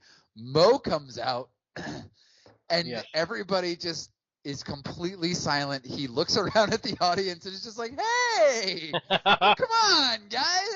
And he's just like, and then just like jogs to the ring. I was like, "Oh, you poor bastard." And Mo was underrated because the thing with Mo that I appreciated is that anytime a good guy or a bad guy put the finisher on him, he would go into convulsions. And I love seeing that shit. It's so funny when a guy gets like the pedigree or the rock bottom and you see them shaking on the canvas. It's so funny, and Mo did it every time. So I think Mo got a bad rap. I liked Mo. Yeah, okay, I like Mo too. Next is Greg Valentine, who number 20 is Greg Valentine. He's a thick guy who does absolutely nothing in the ring. Yeah. Number 21, Tatanka. It was a weird sight. Like after he comes out, he goes after HBK, but then Mabel holds Tatanka for Shawn Michaels to beat up. Like what a weird sight that was. Yeah, I'm not sure what was going on because they're both faces and Shawn Michaels is a douchebag shithead. Yeah. So I don't know what was going on outside of the fact that Mabel has been known to kind of lose the screenplay in the ring. He lost the plot of the match. He lost the plot where even like was it Henry Godwin had said during a Royal Rumble that Mabel splashed him and tried to pin him in the ring. So um, Mabel was just basically blindly doing stuff, and it showed there. And Tatanka should never forgive him. Don't give No, him any don't give him any Amway deals, Tatanka. I don't think so. And then 22, Kabuki comes out. Everybody gangs up on Mabel and throws him out. And Mo just kind of sits there and watches this happen. I don't think he knows he's on camera, although you should always assume you're on camera. He just kind of like, oh yeah, look there. Oh, there goes my tag team partner. Oh no. Yeah. Weird. And then number 23, Lex Luger comes out. He goes right for Kabuki and throws him the fuck out. Poor Kabuki. You would think, like, if you were Luger, like, let's say, just for comparison, you get a job as a traveling salesman, Eric, and you knock on a door at a nursing home, and the old guy comes out and hands you your ass, and then later on you see that same old guy walking down the street. Would you just take him and throw him into the woods, or would you kick the living fuck out of him for like 20 minutes to just show him, hey, next time you buy this vacuum or whatever you're selling? Was there a question in there? Yeah. What was the question? The question was, if you were beaten up by an old man, and you saw that old bastard again, would you just quickly beat him up, or would you take your time and say, hey, I'm going to give you the what for? I mean, I would quickly throw him out. I would. Because if you beat him up that bad, murder charge, And assaulting an elderly, they're protected class. You got to think about these things before you do them, Geno. Yeah, well, I didn't say violate him with a bingo dabber. I never said you said that. I'm just saying you would kick the shit out of them really quick. So if you prolonged it, they might die of old age. I'm not, while you're beating them. Like, you don't want to take that kind of chance. I thought you said bingo dabber. You didn't? I did not say that whatsoever. Oh, okay. We'll rewind. Hey, everyone listening, write in. If Eric said bingo dabber, give it a thumbs up. Or write it in the comments if you heard someone say bingo dabber. Yes, and also I have bingo bag or whatever. Yeah. And also for the record, I have no access to any AI stuff that can make it happen. Okay, so. there. So Lex goes out. He throws out Kabuki. 24, Tenryu comes out. He starts chopping Lex. Number 25. So sad. Number 25, nobody comes out. You know why? Because Bret Hart isn't going to make it into this Rumble. That's sad. He got injured. Owen injured him. He ain't coming into the Rumble. So sad. But I guess we just have to move on. Everybody in the ring is just kind of fucking around. They don't know what to do. Yeah, they're waiting. They're saying, hey, where's number 25? Yeah. Hey. Number 26 is Rick Martel. The model? The model Rick Martel, who's, from all accounts, just like a great guy. Fun. He's a fun character. He's a good wrestler, just great guy. He never really went anywhere. He's kind of got dragged into feuds with Tito, and that was about it. Rick Martel's another guy, like you just said. One, he is a legit great guy. He, during some hurricane, he ended up saving a bunch of lives. And on top of that, as a wrestler, he's a great face. He's a great bad guy. And they put him in this model character that was bound to have limitations. And he made the most of it. He's still someone people remember. But if history could be rewritten, they should have made him a much bigger star than he was. I completely agree. Number 27. Who comes out at number 27? Oh yeah, it's Bret. I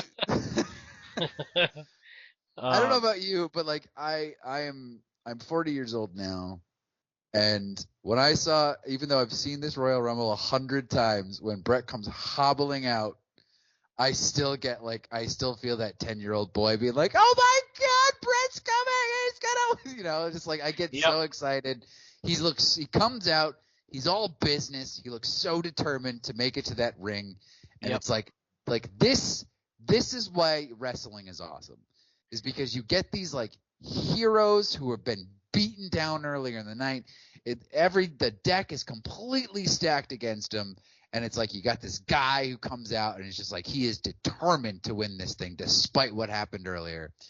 So he makes his way to the ring and immediately gets the shit kicked out of him. Number 28 is Fatu of the Head Shrinkers, who this guy Fatu, who becomes Rikishi, like I think the WWF always had big plans for him because he is often featured in like, I mean, he makes it to the final four of this Rumble. He's like, he gets different character after different character. Yep. They keep bringing back. He's a good worker. He knows wrestling. Like he's part of that the Samoan family. Yep. I think he's The Rock's cousin, I think. And yeah, like but you know, he had a title match with Bret. Spoilers. Bret wins the title. He has a title match with Bret. Like I think they always had big plans for him, but he's being held back by Samu right now. Yeah, he can't back that ass up with Samu as his partner. Not yet. Yeah, Fatu, great wrestler and funny guy. Like his interviews, he's naturally charismatic, and maybe that's what Vince saw in him was he's got personality and a good worker and tough in the ring. I love Fatu, and I loved him more when he was Rikishi with the stink face, hilarious stuff, and good to see him here in the Rumble. And sadly, he did not win either.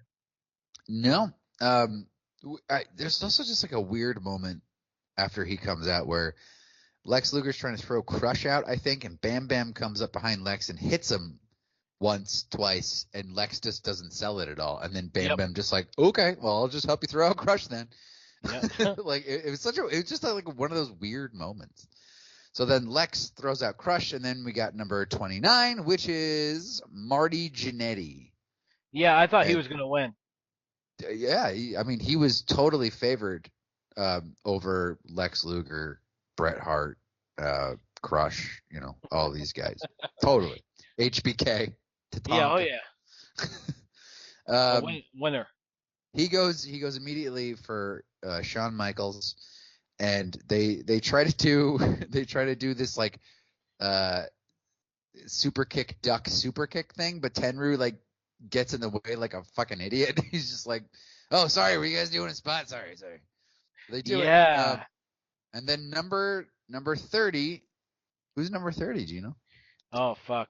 I did not write that down. Who is number 30? Adam Bomb, baby. Oh, see, this is a problem, right?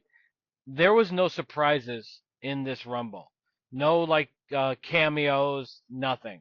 So like, and it sucks that like Adam Bomb, they missed the ball on Adam Bomb. Adam Bomb could have been champion. And what do they have? They have him fight Earthquake and lose in 10 seconds. They put him in this. He's a fucking nowhere man. And it's a shame. But yeah, Adam Bomb, number 30. And you know he's not going to win. You know his chances are right up there with Virgil's. It what just are you talking sucks. About? Vince himself said, oh, Adam Bomb's going to win. Vince can suck it. Vince knew. The thing is, like, Vince has like these pet projects that he loses interest in very quickly, and Adam Bomb was one of them. And Adam Bomb started out winning a few matches and then became nothing until WCW, God bless its heart, took him aboard and said, we got a place for you that's fair and that will showcase your talent. Hey, don't you agree? No. Adam Bomb's a terrible wrestler. Oh my God, he had the pump handle suplex and the high times? What are you talking about? He had a clothesline and a basic wrestling move you learn in the first week of wrestling school. Yes, very good. I'm so happy for him. Yeah. So then Bret throws out Bob Holly. Yeah. Okay, at this point, everyone in the ring is exhausted. Like people are just like throwing random punches and like passing out in the corner. Martel throws out Valentine. Tatanka throws out Martel. Lex throws out Adam Bomb. Sorry, bro. Yeah, that sucks. Bam Bam throws out Tatanka. Lex knocks out Bam Bam. HBK throws out Marty, which is a good metaphor for their careers. Absolutely. Bret and Lex throw out Tenru. Luger goes crazy. He starts hitting everybody, and then the final four are HBK, Fatu, Bret, and Luger. Bret launches Sean into Lex. Lex launches Fatu into Bret, and they both throw out those two guys. So now it's only Bret and Lex in the ring.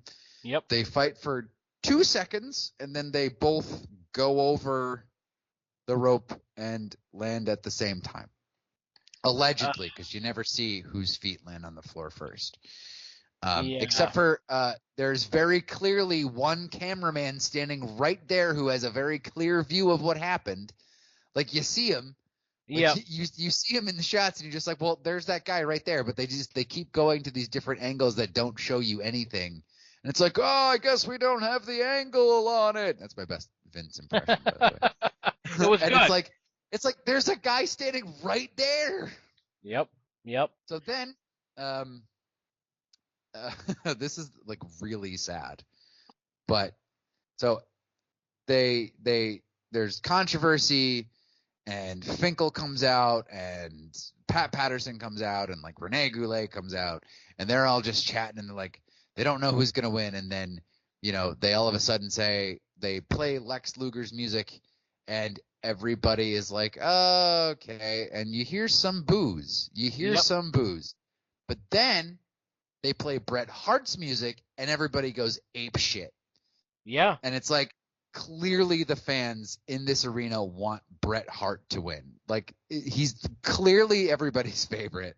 Mm-hmm. And then they raise Lex's hand, and the crowd, they start booing. And they raise Bret's hand, everybody starts cheering. And then they declare Lex and Bret co-winners of the Rumble, and immediately start playing music as loud as they can, because everybody in the building starts booing. Yeah. Oh, so bad. It was bad. It was really bad. And normally, in these situations, they have like a rematch. They restart the match, and they didn't do it here. And like you said, Lex Luger was a failed experiment. But instead of ending it like this, there's so many ways they could have gone to make Luger the asshole. Imagine if Luger came out and said, "You know what? I never gave a fuck about anybody. I did this for the money. I'm in this for the belt, and it just seemed like an easy way to dupe people." He would have gotten nuclear heat. And Absolutely. and instead they went with this let's keep him a good guy thing, which ruined it. But it ended up like at least they saw Bret Hart as a loyal, capable player. Even if he was bad at promos, he was great everywhere else.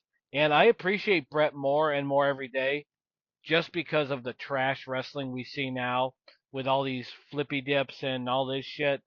Um, I like Bret because Bret's wrestling had a feel of authenticity. Even though you knew it was fake, they tried to pretend it was a real fight. Nowadays, you have people fucking jumping off the top rope doing 8,000 flips, and it's like, come on. So, Bret and Luger win, and it sets up a future 3-way, I think, with Yokozuna, either in or out of the ring, who knows. And um, overall, the pay per view was passable. Mm-hmm. What do you think the highlight and low light of the pay per view was, Eric? Well, since Bret Hart is my favorite wrestler of all time, like, the highlight was just getting several appearances by Bret Hart. But like, when he, like I said, when he came out limping, like, I was instantly transported back to being a kid and just being like, come on, man, get it, like, you can do this. Like, Yep. To me, that, like, 94 was like probably the highlight of my wrestling interest, like, as a child. And like, it's his performance here, his performance in the 93 King of the Ring, and what happens at WrestleMania 10 is probably like what I look at as like the best, like the highlight of like peak interest of in wrestling for me as a child. I mean, like, you know, as I became like a teenager, like it sort of gravitated towards different things, but like this was it, man. Like this, the reason I chose this Rumble is because of these moments and like this like sort of amazing performance that he gives in, and kind of like what you said earlier, like if you can take like a punch to the face and make it look like you really got like coal cocked like Bret can, and if you can sell a limp like Bret and like make yourself look like prey and vulnerable and eventually come out on top, you don't need to do all that fancy bullshit. Like Bret had like, you know, his main moves were like the Russian leg sweep, the backbreaker, the elbow drop from the second rope, sharpshooter. He would do, you know, like a tope every once in a while, but like he always knew how to have a great match. And and like he is the best. I think he is the best at selling. Like you really believe like he got hurt and he's not going to be able to make it, and Bret was always so good, and like kind of the opposite of Hogan. Like the deck always looks so stacked against him. I agree. And, like he is just like somehow he managed to be on top, but at the same time always an underdog in some fashion. And like that is why I chose this Rumble, because like this is like the Bret Hart show, and they tried to make somebody else happen on this show, but everybody's like, no, this is Bret. And because of what happened at the end of this Rumble, where the crowd in Providence, Rhode Island, they cheered Bret and booed Luger, like this was the night where they decided to put the belt on Bret at WrestleMania 10. It was. And Luger is just a footnote in the story of Bret the Hitman Hart. What did you think of sort of Bret's performance, and like compare Bret and Luger? They definitely dropped the ball. Bret Hart, it was easy to be on his side because his brother attacked him. Like you said, he sold it very well. And even if you agreed with Owen, the fact that Bret was oblivious to it, you couldn't hold it against Bret. Like Bret being a superstar, Bret didn't really see it that way, that he was holding back Owen. If nothing else, he was trying to boost Owen, and Owen just didn't see it. So the Owen situation made it easier to say, I like Bret, I'm with Bret. And then when he was injured and came to the Rumble when you didn't think he would, was another thing where I'm with Bret. Where Luger just seemed too perfect. You know, like the guy's fucking a muscle bound, snarky fucking guy that, you know, that would walk right out of like Revenge of the Nerds from the fraternity there. Alpha Betas. Alpha Betas. And so he's not a guy that's relatable. Bret Hart being a guy who kind of like Bruce Wilson Die Hard, right? Very vulnerable but still a fighter and still won't give up. And so I think people are naturally vulnerable, and we all like to think we have that fighter's heart that we would carry on and we will do our best, and that connected us to Bret here. So I'm with you. The highlight of this 94 event was Bret Hart overall. Everything he did made this better. And if I was going to say low light, outside of Virgil's candy cane minty tights, um, IRS versus Razor Ramon. They could have cut that out. I wouldn't have missed it. What do you think? Yeah, no, I completely agree. It was, I mean, Razor does his best work when he's working against someone completely different than him. Yep. But I think IRS's style and Razor's style was too similar. So like, you know, Razor needs to work against someone like Shawn or someone like Diesel, like someone who's either bigger than him or just like a little more quick and sprightly. Yep. Like if he doesn't have that, like his matches are pretty dull. Very much dull. Very much. Like you said, if you're gonna have a big slow guy, you need a lighter guy, to kind of like quicker guy to make it work, which is why like the Kevin Nash Big Show matches never worked. Mm. Um, so okay, so '94 we got through it. Uh, Decent Rumble, worth a watch, and now that leads to your 2 minute movie review before we get to '99. Eric, what do you got for us? This is the Eric 2 minute movie review. We never hold him to 2 minutes, but we're very eager to see what he has to say and what he watched. Eric, what did you watch? What do you have to say? I watched a little movie called Companion, starring Sophie Thatcher and Jack Quaid. It's directed by Drew Hancock. This is in theaters now, I believe. Okay. It's Drew Hancock, who's mostly been a TV director and writer. He also wrote Fred 3, Camp Fred, but don't hold that against him. And Sophie Thatcher, who starred in Yellow Jackets and that other movie I reviewed, Heretic, with Hugh Grant, and Jack Quaid from The Boys, the new Scream movie, one of the new Scream movies in Hunger Games. I caught this movie in theaters. It was a very interesting premise, although I didn't know a lot about it. And I feel like not knowing a lot about this movie going into it, which seems to be a theme of every movie that I review here. Mm-hmm. Like, I hate spoilers, so I don't ever want to spoil a movie for you. Yeah. It has a very interesting premise. A woman and a man who are in a relationship, and they seem completely devoted. She seems completely devoted to him. And they go to his friend's house, like out in the like mountains, who's like a rich Russian guy, and nobody likes her, and things sort of take a weird turn. Not going to explain a whole lot because much more than that will give it away. But Sure. it was a pretty interesting movie. I wouldn't recommend that you go out to theaters necessarily to see it. You could probably capture it on streaming, but it was a very interesting premise for a film. And the twist is pretty good. The acting is here and there. Sophie Thatcher is a very good actor. I'm becoming like increasingly impressed with her. I started that show Yellow Jackets, and she's very good on it, and she was very good in Heretic. And Jack Quaid, obviously a nepo baby, but he's pretty good himself.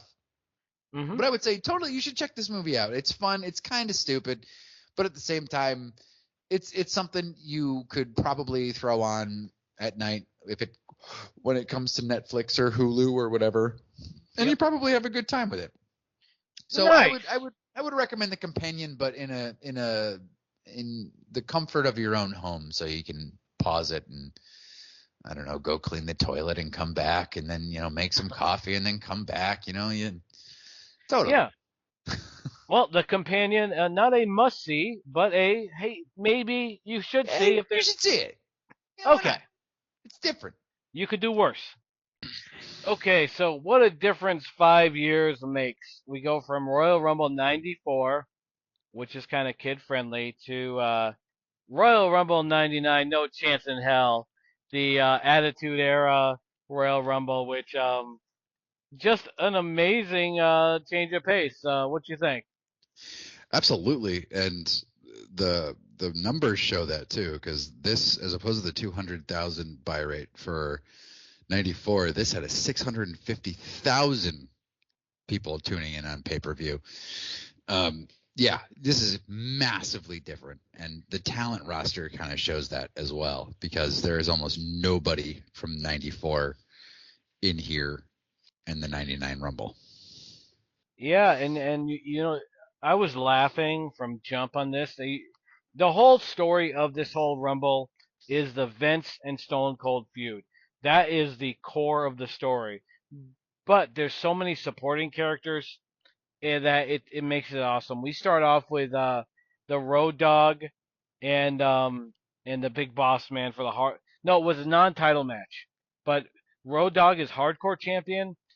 Big Boss Man is one half tag team champion with Ken Shamrock. And one of the funniest things was this guy in the audience he held up a sign that said Goldberg can suck this with an arrow pointing to his crotch. And I thought that was so funny, but it goes to show you that the demographic is different here. The gloves are off. The WWE has gone through the Monday Night Wars and they're still in it, but they found their footing and they realized that, hey, gloves are off. We're going to say what we want to say. And if it's popular, we're going with it. And when Road Dogg came out and said, "Oh, you didn't know?" I was like, yes, yes.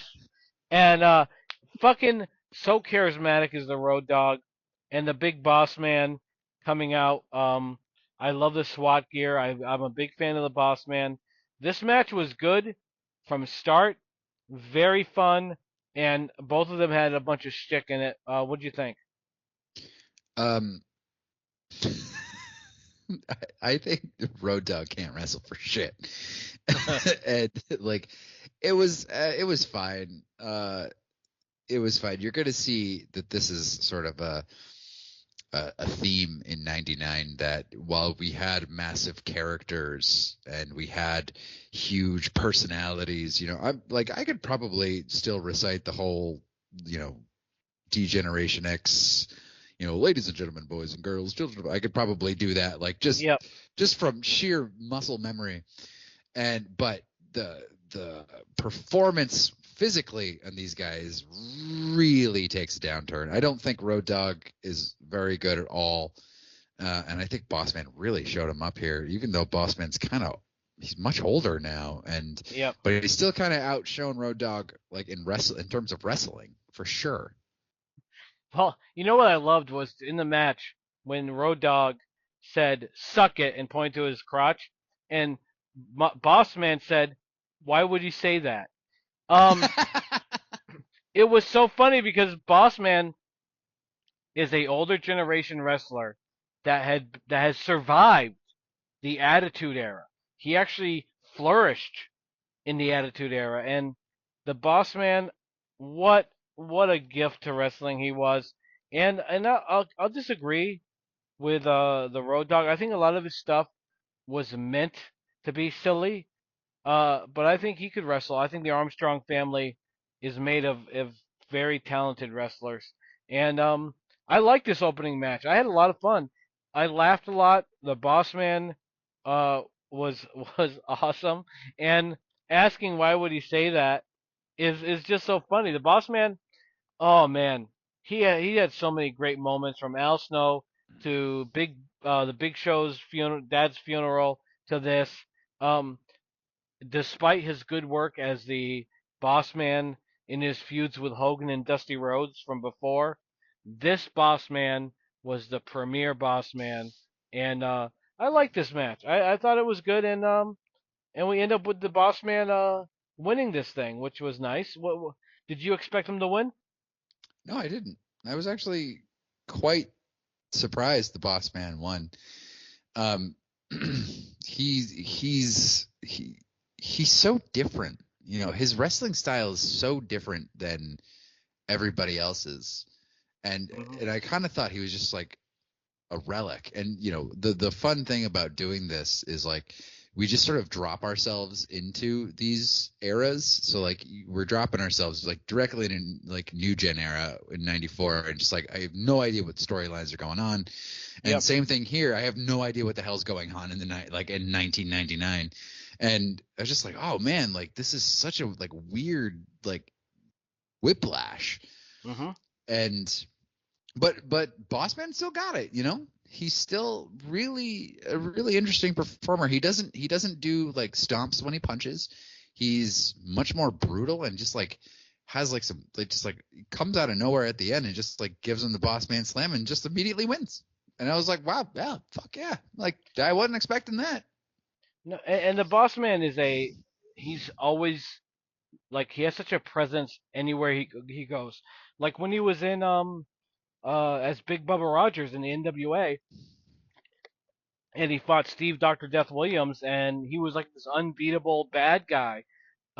Amazing there, amazing as the boss man, amazing when he teamed up with the Akeem, the African Dream, and now I this SWAT team version of the Boss Man. Amazing stuff. I was happy to see him win.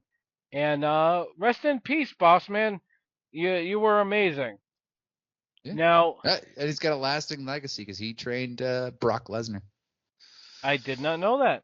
Yeah. Uh, wow. Now that leads us to Intercontinental title, the corporate ministries Ken Shamrock, the champion, going against badass Billy Gunn. And I have to say, as much as Billy Gunn has the physical ability, um, without Road Dogg, he's not much. What do you think? Agreed. Um, Billy Gunn did not do well in singles matches at all. He is best when he's sort of he was sort of the workhorse of that tag team. I don't know why they're broken up right now, but yeah, he like Road Dogg was a great talker. Billy Gunn could wrestle pretty well, and they just complemented each other. But when either of them are on their own, you could definitely tell they needed each other. You know. Yeah, I might be mistaken here, but I think Billy Gunn won a King of the Ring at one time or another around this time, Yeah. and I think they were trying to make him a main player because the guy looks like $1,000,000, Mhm. and but he didn't have the it factor. And in this match, like I thought this match was the IRS Razor Ramon match of the last Royal Rumble. Very dull, very predictable, and I was waiting for it to be over. And Val Venus coming down. I'm not a Val Venus fan. I think Val Venus sucks. And so you add that to this match. Ken Shamrock's sister being offended as part of the storyline meant nothing. Um, just a bad match. Shamrock, though, at least is a badass in real life, and that translated a little bit here. Although I don't know why he screams so much. What's with that screaming? I don't know. It's like, oh, he's gonna snap, and it's like, yeah, I guess so. But I guess they just trying to make him seem like a psychopath or something. But he stands out. I think I loved Ken Shamrock, like when he was wrestling. I thought he could have been even bigger, but I don't know. Maybe he can't talk, or gets like marble mouth or something. But like I don't know why. He's huge. At the time Vince loves huge. Yep. He could certainly fight. He was a legitimate tough guy. I don't know why he never was bigger than he was. Yeah, Ken Shamrock is a natural badass, and Billy Gunn just doesn't have it. But I tell you what, I did love. I'm not sure if you saw it or not, but when DX was spoofing the corporate ministry and X-Pac was playing Ken Shamrock and he started screaming and they're like, "What's wrong?" He goes, "I'm in the zone. It's five knuckle shuffle time." I I fucking died. It's so funny because like the contrast between Shamrock being so serious and DX being goofballs really worked. I would have liked to see someone else outside of Billy Gunn in there with him to kind of like play with Shamrock a little bit because it was basically Shamrock against a guy missing personality, and I couldn't get into that match at all. Now, Yeah, fair enough. Fair enough. But he taps him with the ankle lock submission, yep, and that's all she wrote. no one gets out of that. That's a good move. It's a Uh, great move. Now we have another championship match next with European champ X-Pac going against Spooky Vampire Gangrel. Now, I'd be afraid of a guy named Gang Bang, but not necessarily a guy named Gangrel. Were you scared? Did you shut it off out of fear when you watched him walk to the ring? No. I thought Gangrel looks awesome. Like he's He so does. cool, and just like his little like his poofy shirt and his goblet of blood, and he's got like blood dripping down his fangs and on his shirt and stuff. I'm like, yeah, that's a cool looking wrestler. Unfortunately, they made him talk one time, and that was sort of the end of his career. It was. It was. Oh, poor guy. Poor guy. Poor, I hear poor. he directs porn now. So Oh, wow. Well, hey, you got to make money somewhere, and Gangrel versus X Pac. It kind of, X Pac is, you know, amazing in the ring. I think X-Pac is awesome all around, and does a great job here. Gangrel is kind of like a mediocre wrestler, mediocre gimmick, but I will say one thing about Gangrel in this: he should have won. He won this match, 1, 2, 3, and they fucked him on it. Did you see that? For they screwed X-Pac? No, yeah, Gangrel pinned X-Pac for a 3 count, and they, Oh, uh, yeah. and then they said it was a 2 count, and then X-Pac hit the X Factor, 1, 2, 3. Now Gangrel should have had that European title and brought it back to Transylvania, and he didn't because of the bad officiating. Now I'm guessing that referee, who I never saw again, was fired on the spot by Vince. But uh, what you call it? X-Pac jumps off the ropes. Gangrel reverses it. 1, 2, 3. Then the referee says it's a 2 count when it was a clear 3 count. Gangrel got gang banged in this match. I don't think he got gang banged because there was only one guy he was facing, but I mean, you can say gang bang as much as you want, Gino. I'm not going to censor you. Oh yeah, I like that. I like that word. I like that word. Gino likes things that rhyme. Now, we get the X Factor. 1, 2, 3. Gangrel's out of it, leading to the DX interview, and we get to see China for the first time, and China is entered into the Royal Rumble.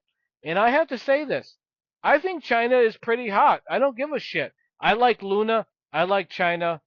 I don't give a shit. What do you think? Absolutely. I think she was very beautiful. I know she had like a lot of plastic surgery to look like that. Yep. But I mean, I always thought she was attractive. Always. Me too. I've never felt fake titties. Have you? Can't say that I have. No, I would have liked to, because I assume they're probably close.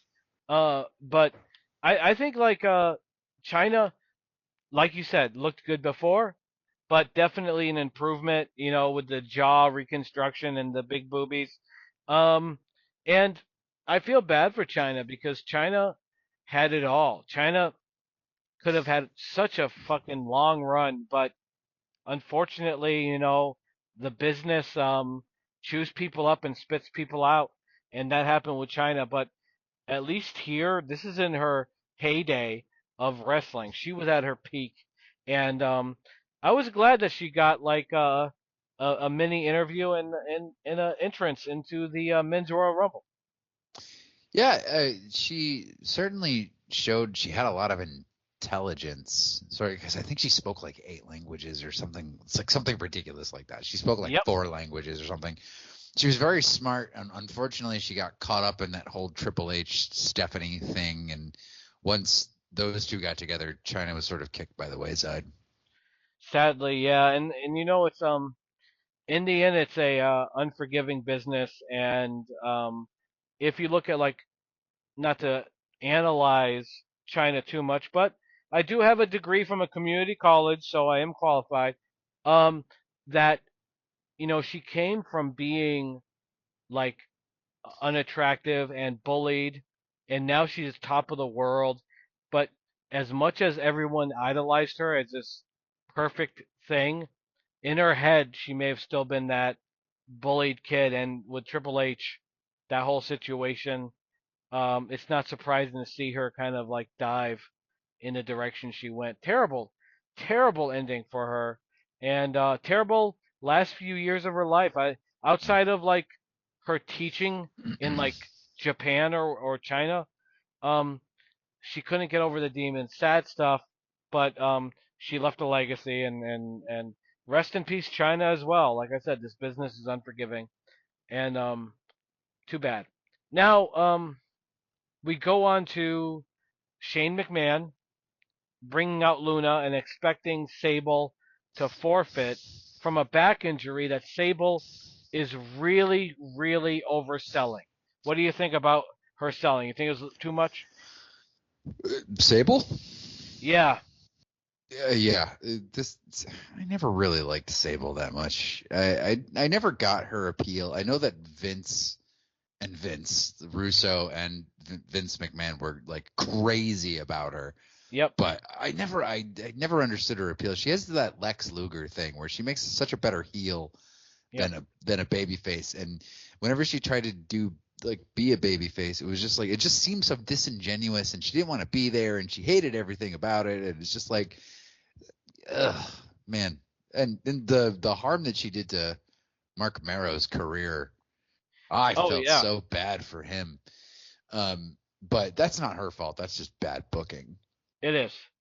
But And yeah, when I think of Sable, I think of Tyler Perry's Witness Protection Program movie, uh, where one of the characters goes to Eugene Levy and say, "You, what do you like? You like a butt, or you like a booty?" And when I watched Sable walk down to the ring, I realized, that she is like this super hot chick, but she didn't have much of an ass. Like, so I kind of, it's weird that they made her like super queen, where I think like a lot of the other female wrestlers may have had more going on. Why do you think Vince McMahon and Russo had such a hard on for her? I'm not saying she's not beautiful, but I'm saying that, you know, a lot of other female wrestlers probably had a better keister. okay. No, no, no. No, I think that like from what I've heard, and this I think comes from like Jim Cornette, where he's just like they thought Sable just was like a classic beauty and had that like sort of classic look to her that they really responded to. And I mean I never understood it. I thought there was plenty of like attractive women in wrestling at the time. Um, hmm yeah, I think Luna looks better than Sable, but that's just my opinion. But You know, Sherry looked better than Sable, I but I I agree.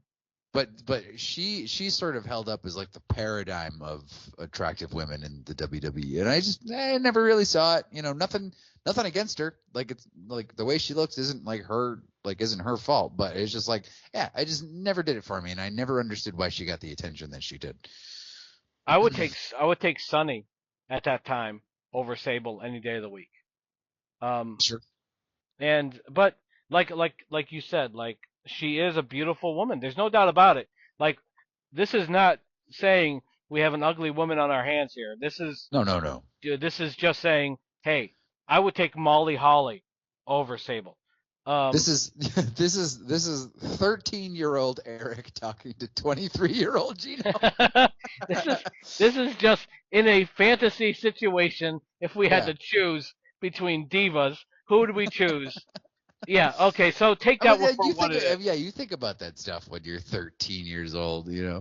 Uh, so yeah, speaking of speaking of fantasy, Yeah, we got Luna and Sable in a strap match I where hate they're I hate I hate these matches. I do too. They're tethered together at the wrist, and the goal is to touch all four corners before your opponent does. And it's usually always plays out the same way, like it did in this one, where the person grabs the other one in like a chokehold and like walks around the ring.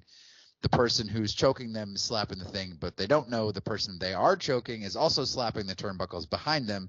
And then the last turnbuckle is the hero usually gets it. Which I mean, it's just like these matches follow the same formula, and they just get really boring, and they just like hit people with Yep. the strap. I think a better version of this is the dog collar match. Yes, Um, I agree. it's much I more agree. violent. Like you got Valentine and Piper, and you got MJF and CM Punk putting on these great dog collar matches. This strap match is just like they don't compare. So the it kind of at a certain point just became like BDSM porn with two scantily clad women whipping each other with a strap. Yep. I Well, guess.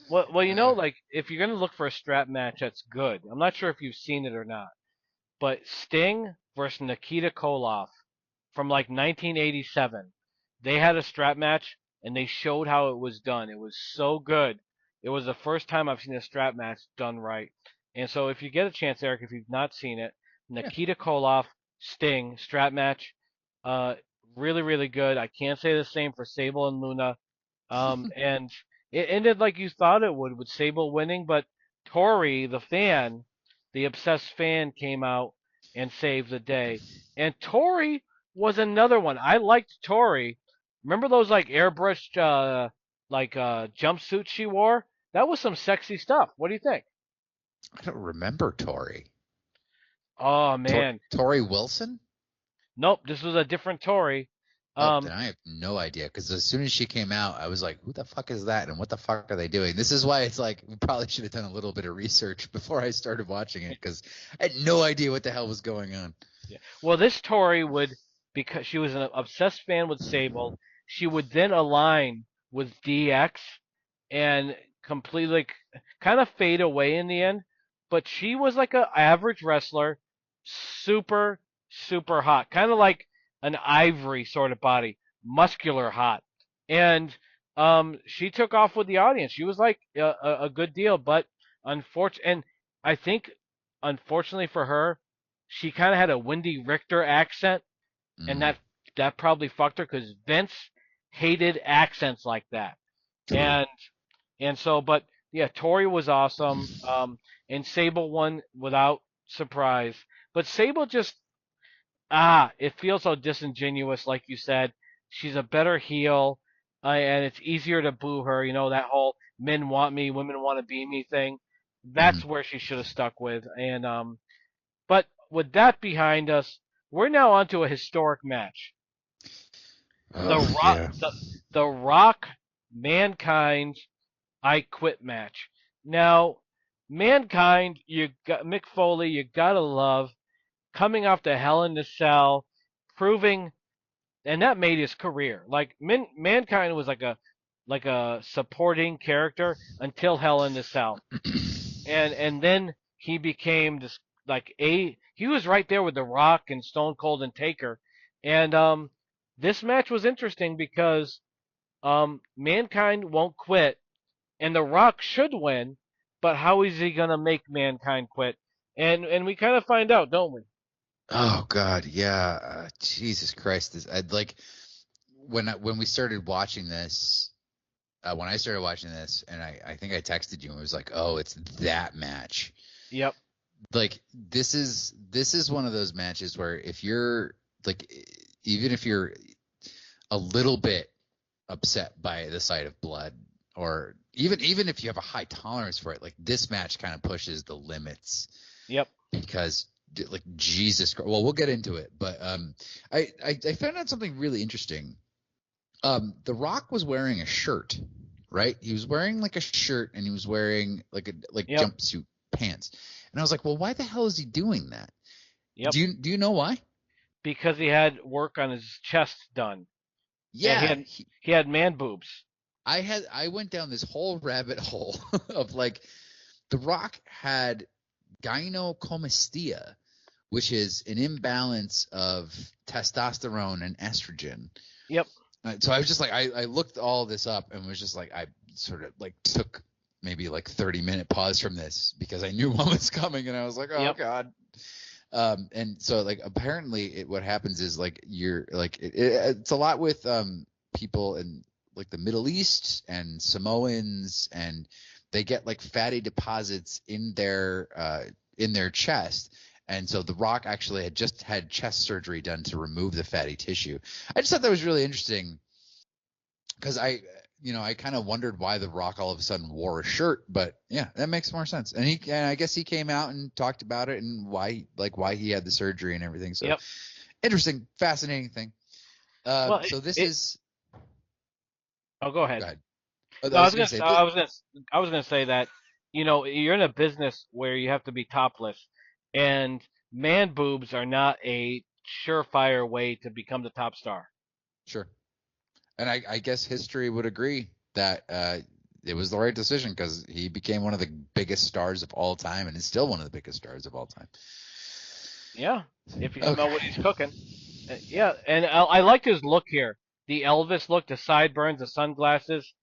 I kind of, I liked what The Rock was doing here. He was just developing the bad guy because we're coming off of Deadly Game, the pay-per-view, Survivor Series, where he's revealed as a corporate champion, and now he's no longer a face. He's now a dickhead, and he's an arrogant dickhead, and that fits well into this match. And they are building a Austin and Rock match, but we have to get through this I Quit match, which is brutal. Like these two guys are really, really doing a lot of brutal spots in this match. Yeah, absolutely. So the whole point of an I Quit match is you stick a microphone in one of the wrestlers' face, and they have to say "I quit," and that ends the match. Yep. So it's a pretty definitive victory for the winner, and a pretty crushing defeat for the loser. Yep. But apparently they found a way to get around that in this match. So Yeah. I'm sorry, I keep stalling because like, oh god, this match. So it starts out with Mankind is the champion because he won it on Raw, which is a pretty historic Raw. It is. Because that was one of the turning of the tides for WCW dominating WWE. Yep. And I don't know how much of this is just like WWE bullshit storytelling, but like they said that like they gave away the results of Raw because they were pre-taped, and Tony Schiavone says like, oh, they're gonna make Mankind champion. That'll put butts in seats, and apparently everybody did turn into Raw like from WCW, from Nitro, and watched this match or watched that match. But anyway, Mankind is champion, and they start out with Mankind beating up the Rock. He hits him with the mic, clothesline, and then Mick Foley takes some pretty hard shots even before the end. He gets thrown into the stairs, which he does incredibly well. Yep. Does a double arm DDT. Is the mandible claw on? But you can't say I quit if you got a mandible claw in your mouth. Yep. They go into the crowd. He hits him with the bell. Yep. The ring bell. And pretty funny spot. He holds the ring bell against Mick and then like takes the tiny hammer and rings the bell. He did that a few times, and I was just like, oh, I don't know. The Rock is like such a goof when it comes to stuff like this, because at one point he also jumps on commentary and starts talking trash. I also like when the King was supporting him, and he told the King to fuck off or whatever, and the Jerry King Lawler was like, what? And and we did see them do the rock bottom on the announcers table, which gave away before the rock bottom landed, which is kind of scary. Ooh. And we saw, what was the signature of this match, which they've basically banned now, which is a good thing, the steel chair shots. And oh god, yeah. the fact that The Rock literally could have killed Mick Foley with this. I mean, I know he got into it. I know Mick Foley probably didn't shy away from it, but the amount of hits, like Kurt Angle broke his neck on a chair shot. So yeah, we're seeing Mick Foley take 10, 15 chair shots to the fucking head. Even before that, they climb up onto the balcony. Yep. And The Rock punches Mick, and Mick throws himself off the balcony and lands on like hard. I mean, it's not real. It probably wasn't real equipment, but like he lands on like hard, like what look like speakers that don't have any give to him. And he just like, all the sparks and shit fly out, and it's like, oh god, he bit the audio equipment, but clearly he didn't. Yep. But, so Mick is ready to like destroy himself to like entertain people. But then, as you said, like The Rock handcuffs Mick's hands behind his back. Although actually I thought it was a pretty neat touch that like once the Mick hits the equipment and all the sparks fly out, all the lights go out in the arena. I thought that was a nice touch. I like that. That was done well. Yeah, for sure. So so The Rock handcuffs Mick's hands behind his back. He does get in like one knee to the balls on The Rock. But then he does the people's elbow on the chair, and then he just takes that chair and smashes Mick's head, like unprotected chair shots, because Mick, his hands are behind his back, and The Rock just wails on him. Yep. So he hits him 5 times. Mick's busted open. He hits him 5 more times. And like at a certain point, you can see that like Mick is like trying to like get away and not take another chair shot. Like he's like ducking his head. He's like walking away and he knows what's going to happen if he turns around, because The Rock is like ruthless, like not even in character. Like Dwayne Johnson is just like walloping him over and over and over again. Yep. And Mick is just bleeding profusely. Did you ever see Beyond the Mat? Loved it. Yeah. Yeah. Good. It was the Beyond the Mat, quickly.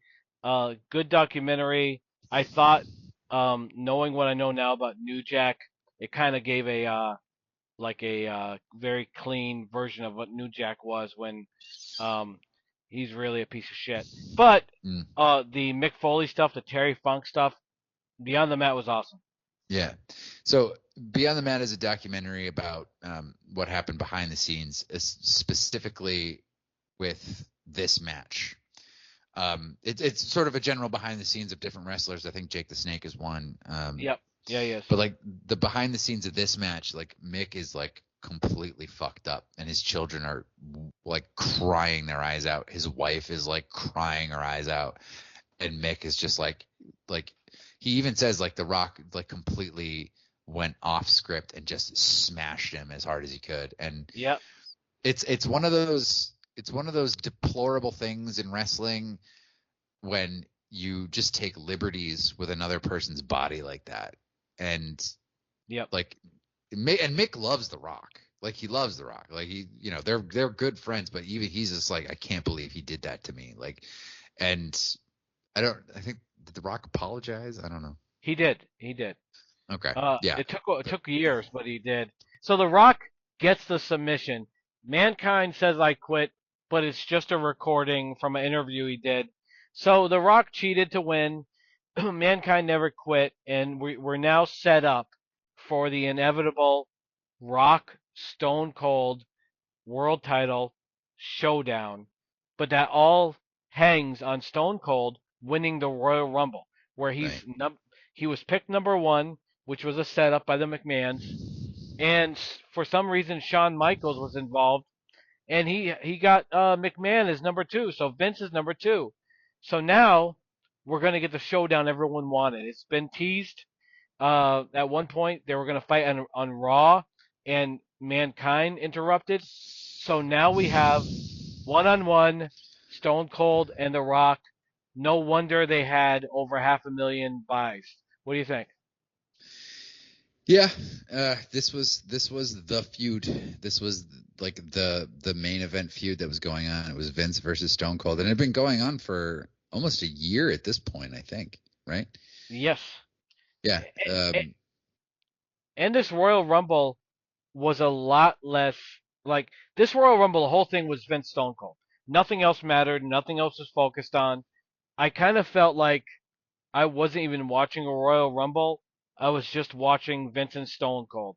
And like the entrance, like you had all the DX guys, and you had, Kurgan, who's another guy that should have made it further, and a few others, but nothing ever stood out. I never sat back and said, like this is, anything's in question. The focus was Stone Cold. The focus was McMahon, and everything else was just background noise, in my opinion. Absolutely. Coolest part about this, though, fucking Howard Finkel was like doing the Rumble announcement. I love Howard Finkel. The Fink. I love the Fink. Hell yeah. So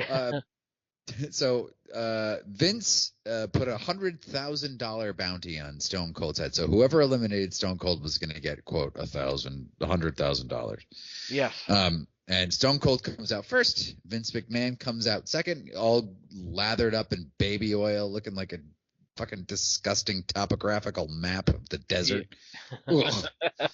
And he's 44 years old. He was 44 years old at this time. Wow. And it's just, he looked disgusting. He looked did. absolutely gross. So he fights, they fight, like Stone Cold kicks the shit out of him for a while. Golga is number 3. Now Golga is John Tenta, or Earthquake, in a mask. And Stone Cold throws him out. And then Stone Cold and Vince, they leave. They leave the Royal Rumble. They go, they fight up the arena stairs, and they leave, leaving number 4, Draws, who was in LOD at the time, just standing around in the ring doing nothing. Yeah. But they took this opportunity to cut away from whatever's going on in the ring to find Vince and Stone Cold fighting in the bathroom, where the Ministry jumps him. And yeah, I had a hard time with this Royal Rumble. I like Kane, coming in. Kane did some cool things. Gilbert, despite being eliminated after 10 seconds, I love Gilbert coming out, coughing when they're shooting him with the fire extinguishers, and hilarious stuff. I love Gilbert. I wish he lasted longer, but the focus was, and it should have been, I suppose, on McMahon and Austin, and will Austin continue? Because Austin gets taken away in an ambulance. Vince kind of like goes to the commentary position to watch the rest of the Rumble. You got Ken Shamrock and a few others in the ring, but I really stopped counting the people in the ring because I'm like, nothing stood out. This Rumble seemed very like paint by numbers, very like there was no soul in it. And until the ending happened, when Stone Cold came back, and you're sure that Stone Cold is going to win. Like, I forgot who won. And watching it, I'm like, oh shit, okay, here comes The Rock. The Rock's coming down the ring. Stone Cold. Who was the last guy with Stone Cold? Was it Shamrock? What do you mean? But like before before Vince came in, yeah. The last guy he eliminated. Boss Man. Boss Man. Okay, so you get the God bless the Boss Man. You get the Boss Man out of there, and now Stone Cold is facing off with The Rock, and he forgot about Vinnie Mac, and Vinnie Mac comes in the ring and eliminates Stone Cold, and remarkably is the 1999 Royal Rumble winner and number 1 contender for the heavyweight title, and I kind of liked it. I liked that Vince is as scummy as can be, and he's drinking beers like Stone Cold at the end.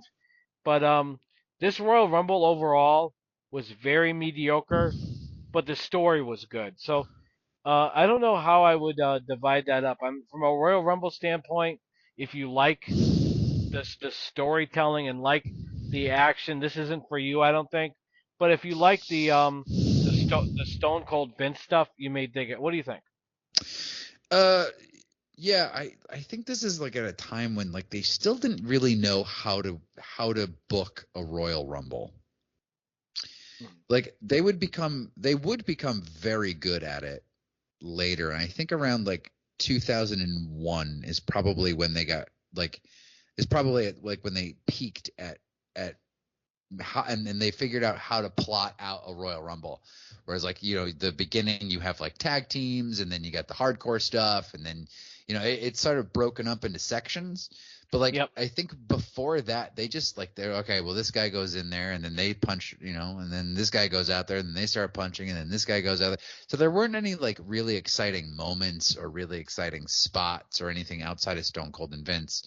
Yep. Because like Vince just hops on commentary and just starts talking, and like there's nothing going on in the ring to talk about, and like for some reason like Vince is, I'd say Vince is one of the best talkers that is ever.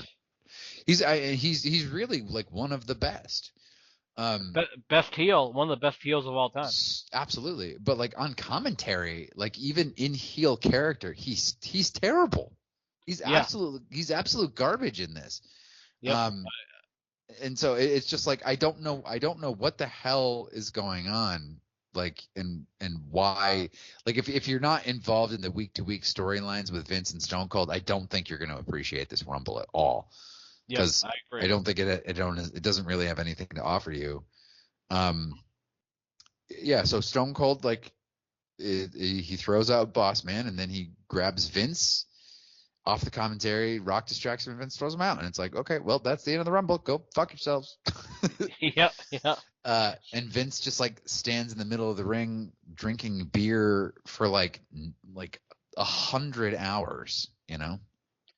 Yeah, it really was that. I agree with you 100% that it's not the best. The Vince Stone Cold thing was so hot at the time. They could have got away with anything. This is a Yeah. mediocre Royal Rumble. It had some funny parts, but overall forgettable. What would you say the highlight and the low light of this Royal Rumble was? Like the Royal Rumble match itself or the whole The pay per view? the whole pay per view. Oh, man, the fucking Rumble itself was the worst. It's Hmm. I honestly would say, like, it's probably one of the worst Rumbles, like, I ever. agree. I agree. Um, but I want to say the Rock and Mankind was probably the highlight, but considering, like, you know what we know happened to Mick in real life, it's like it's hard to say that, but I mean, it's the only thing that had any sort of like electricity to it.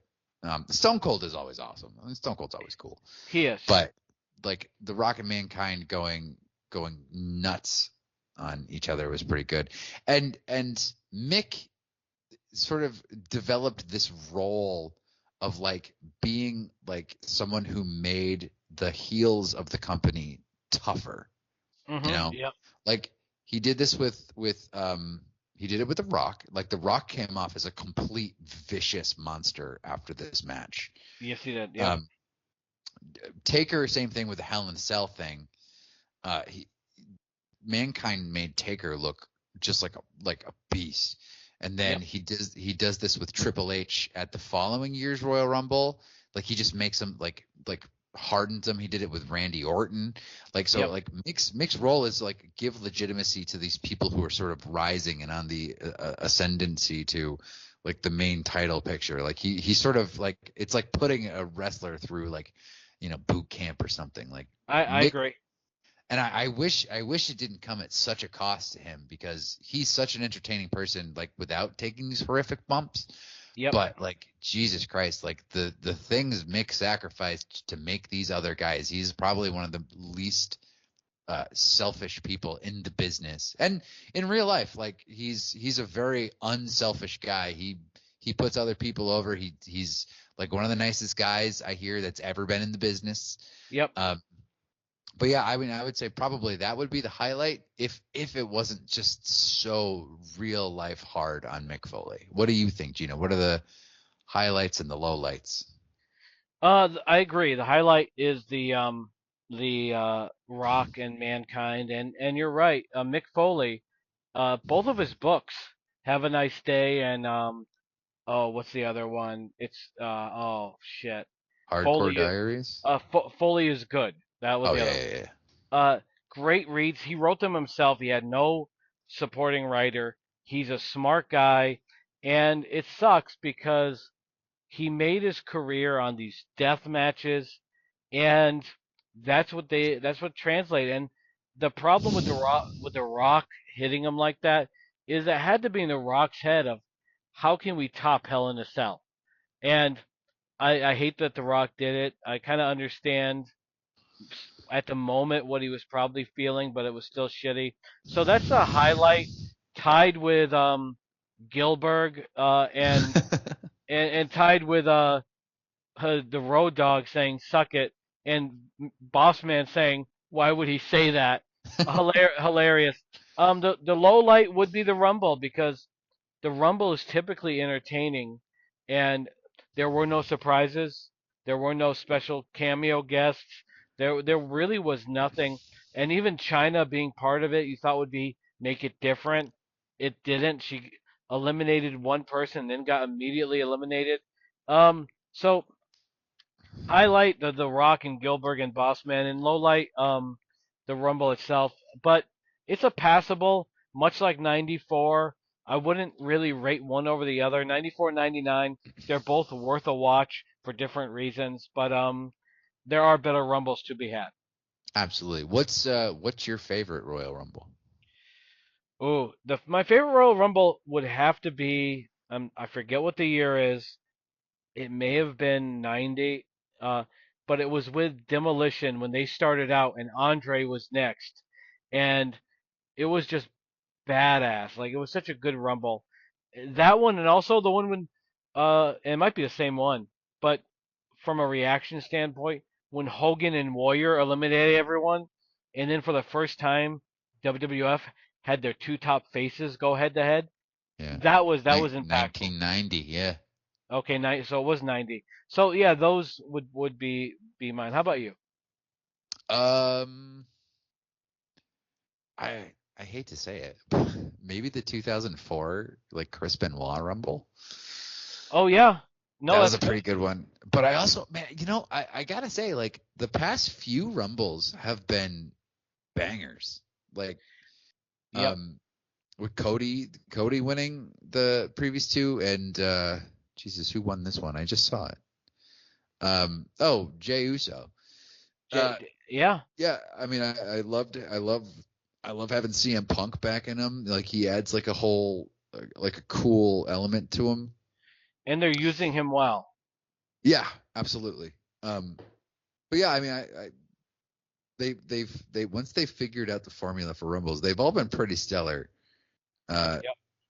Maybe like 2009 through like 2009, 2011 is pretty garbage. 2008 is awesome. 7 is great with the ending with Shawn and Taker. I mean, like Rumble's always a good time. Like even though I don't really watch wrestling on a regular basis or almost at all, really. But as soon as the Rumble comes around, I get really excited, and I'll just be like, okay, what's going on, guys? Like I'll start watching wrestling again, and like, what's going on? And like, oh, Cody Rhodes and CM Punk, and like all these, and it's so much fun, and especially now that Vince is gone, like wrestling has become so much more fun, and so much more interesting. Well, yeah, he doesn't have that tight leash anymore, and sporadic. Triple H, who's in charge of creative, gets it. He understands what audiences want now, I think. And Vince McMahon is just like, he was an out of touch. Well, he's a fucking shithead. He's like completely out of touch. Didn't know what people want anymore. And I'm so glad he's gone. And I hope he's gone for good. Same. Because wrestling now WWE now is like pretty fucking awesome. You brought up recent ones. It's not so much a recent Royal Rumble, but when Shinsuke Nakamura won, I was so happy. Oh, yeah. 2018, I believe that was. I think it was too. Awesome. And also, you brought up R-Truth earlier. When he ran into the Women's Royal Rumble and was confused and said, "Where are the men?" and they threw him out, I died laughing. I love R-Truth. He's so funny. But yeah, so... and also, not that it was a great Rumble in and of itself, but the ending of the Women's 2019 Rumble with Becky Lynch, that was fucking dope. Yes. See, I'm kind of like you. I kind of tune in for the Rumble usually, and because you get in WrestleMania, you're typically guaranteed fun unless it goes 9 hours. Well, anyway, Eric, this has been a good time. We spoke longer than usual, but I'm glad we didn't include any more Rumbles. We would have been here till tomorrow. Yeah, I know. It was like I forget how we made this decision to do the Rumble, but it's like 2 might be enough. 2 3-hour shows might be enough. I think so. And what a good time. And we will be back for more wrestling, more horror films. Any final comments there, good sir? No, always a great time talking to you, buddy. And I'm glad we're 10 episodes in. Subject to changes, nothing stays the same. Life keeps spinning in this endless game. Grab your worries, throw them to the flame. Stay tuned.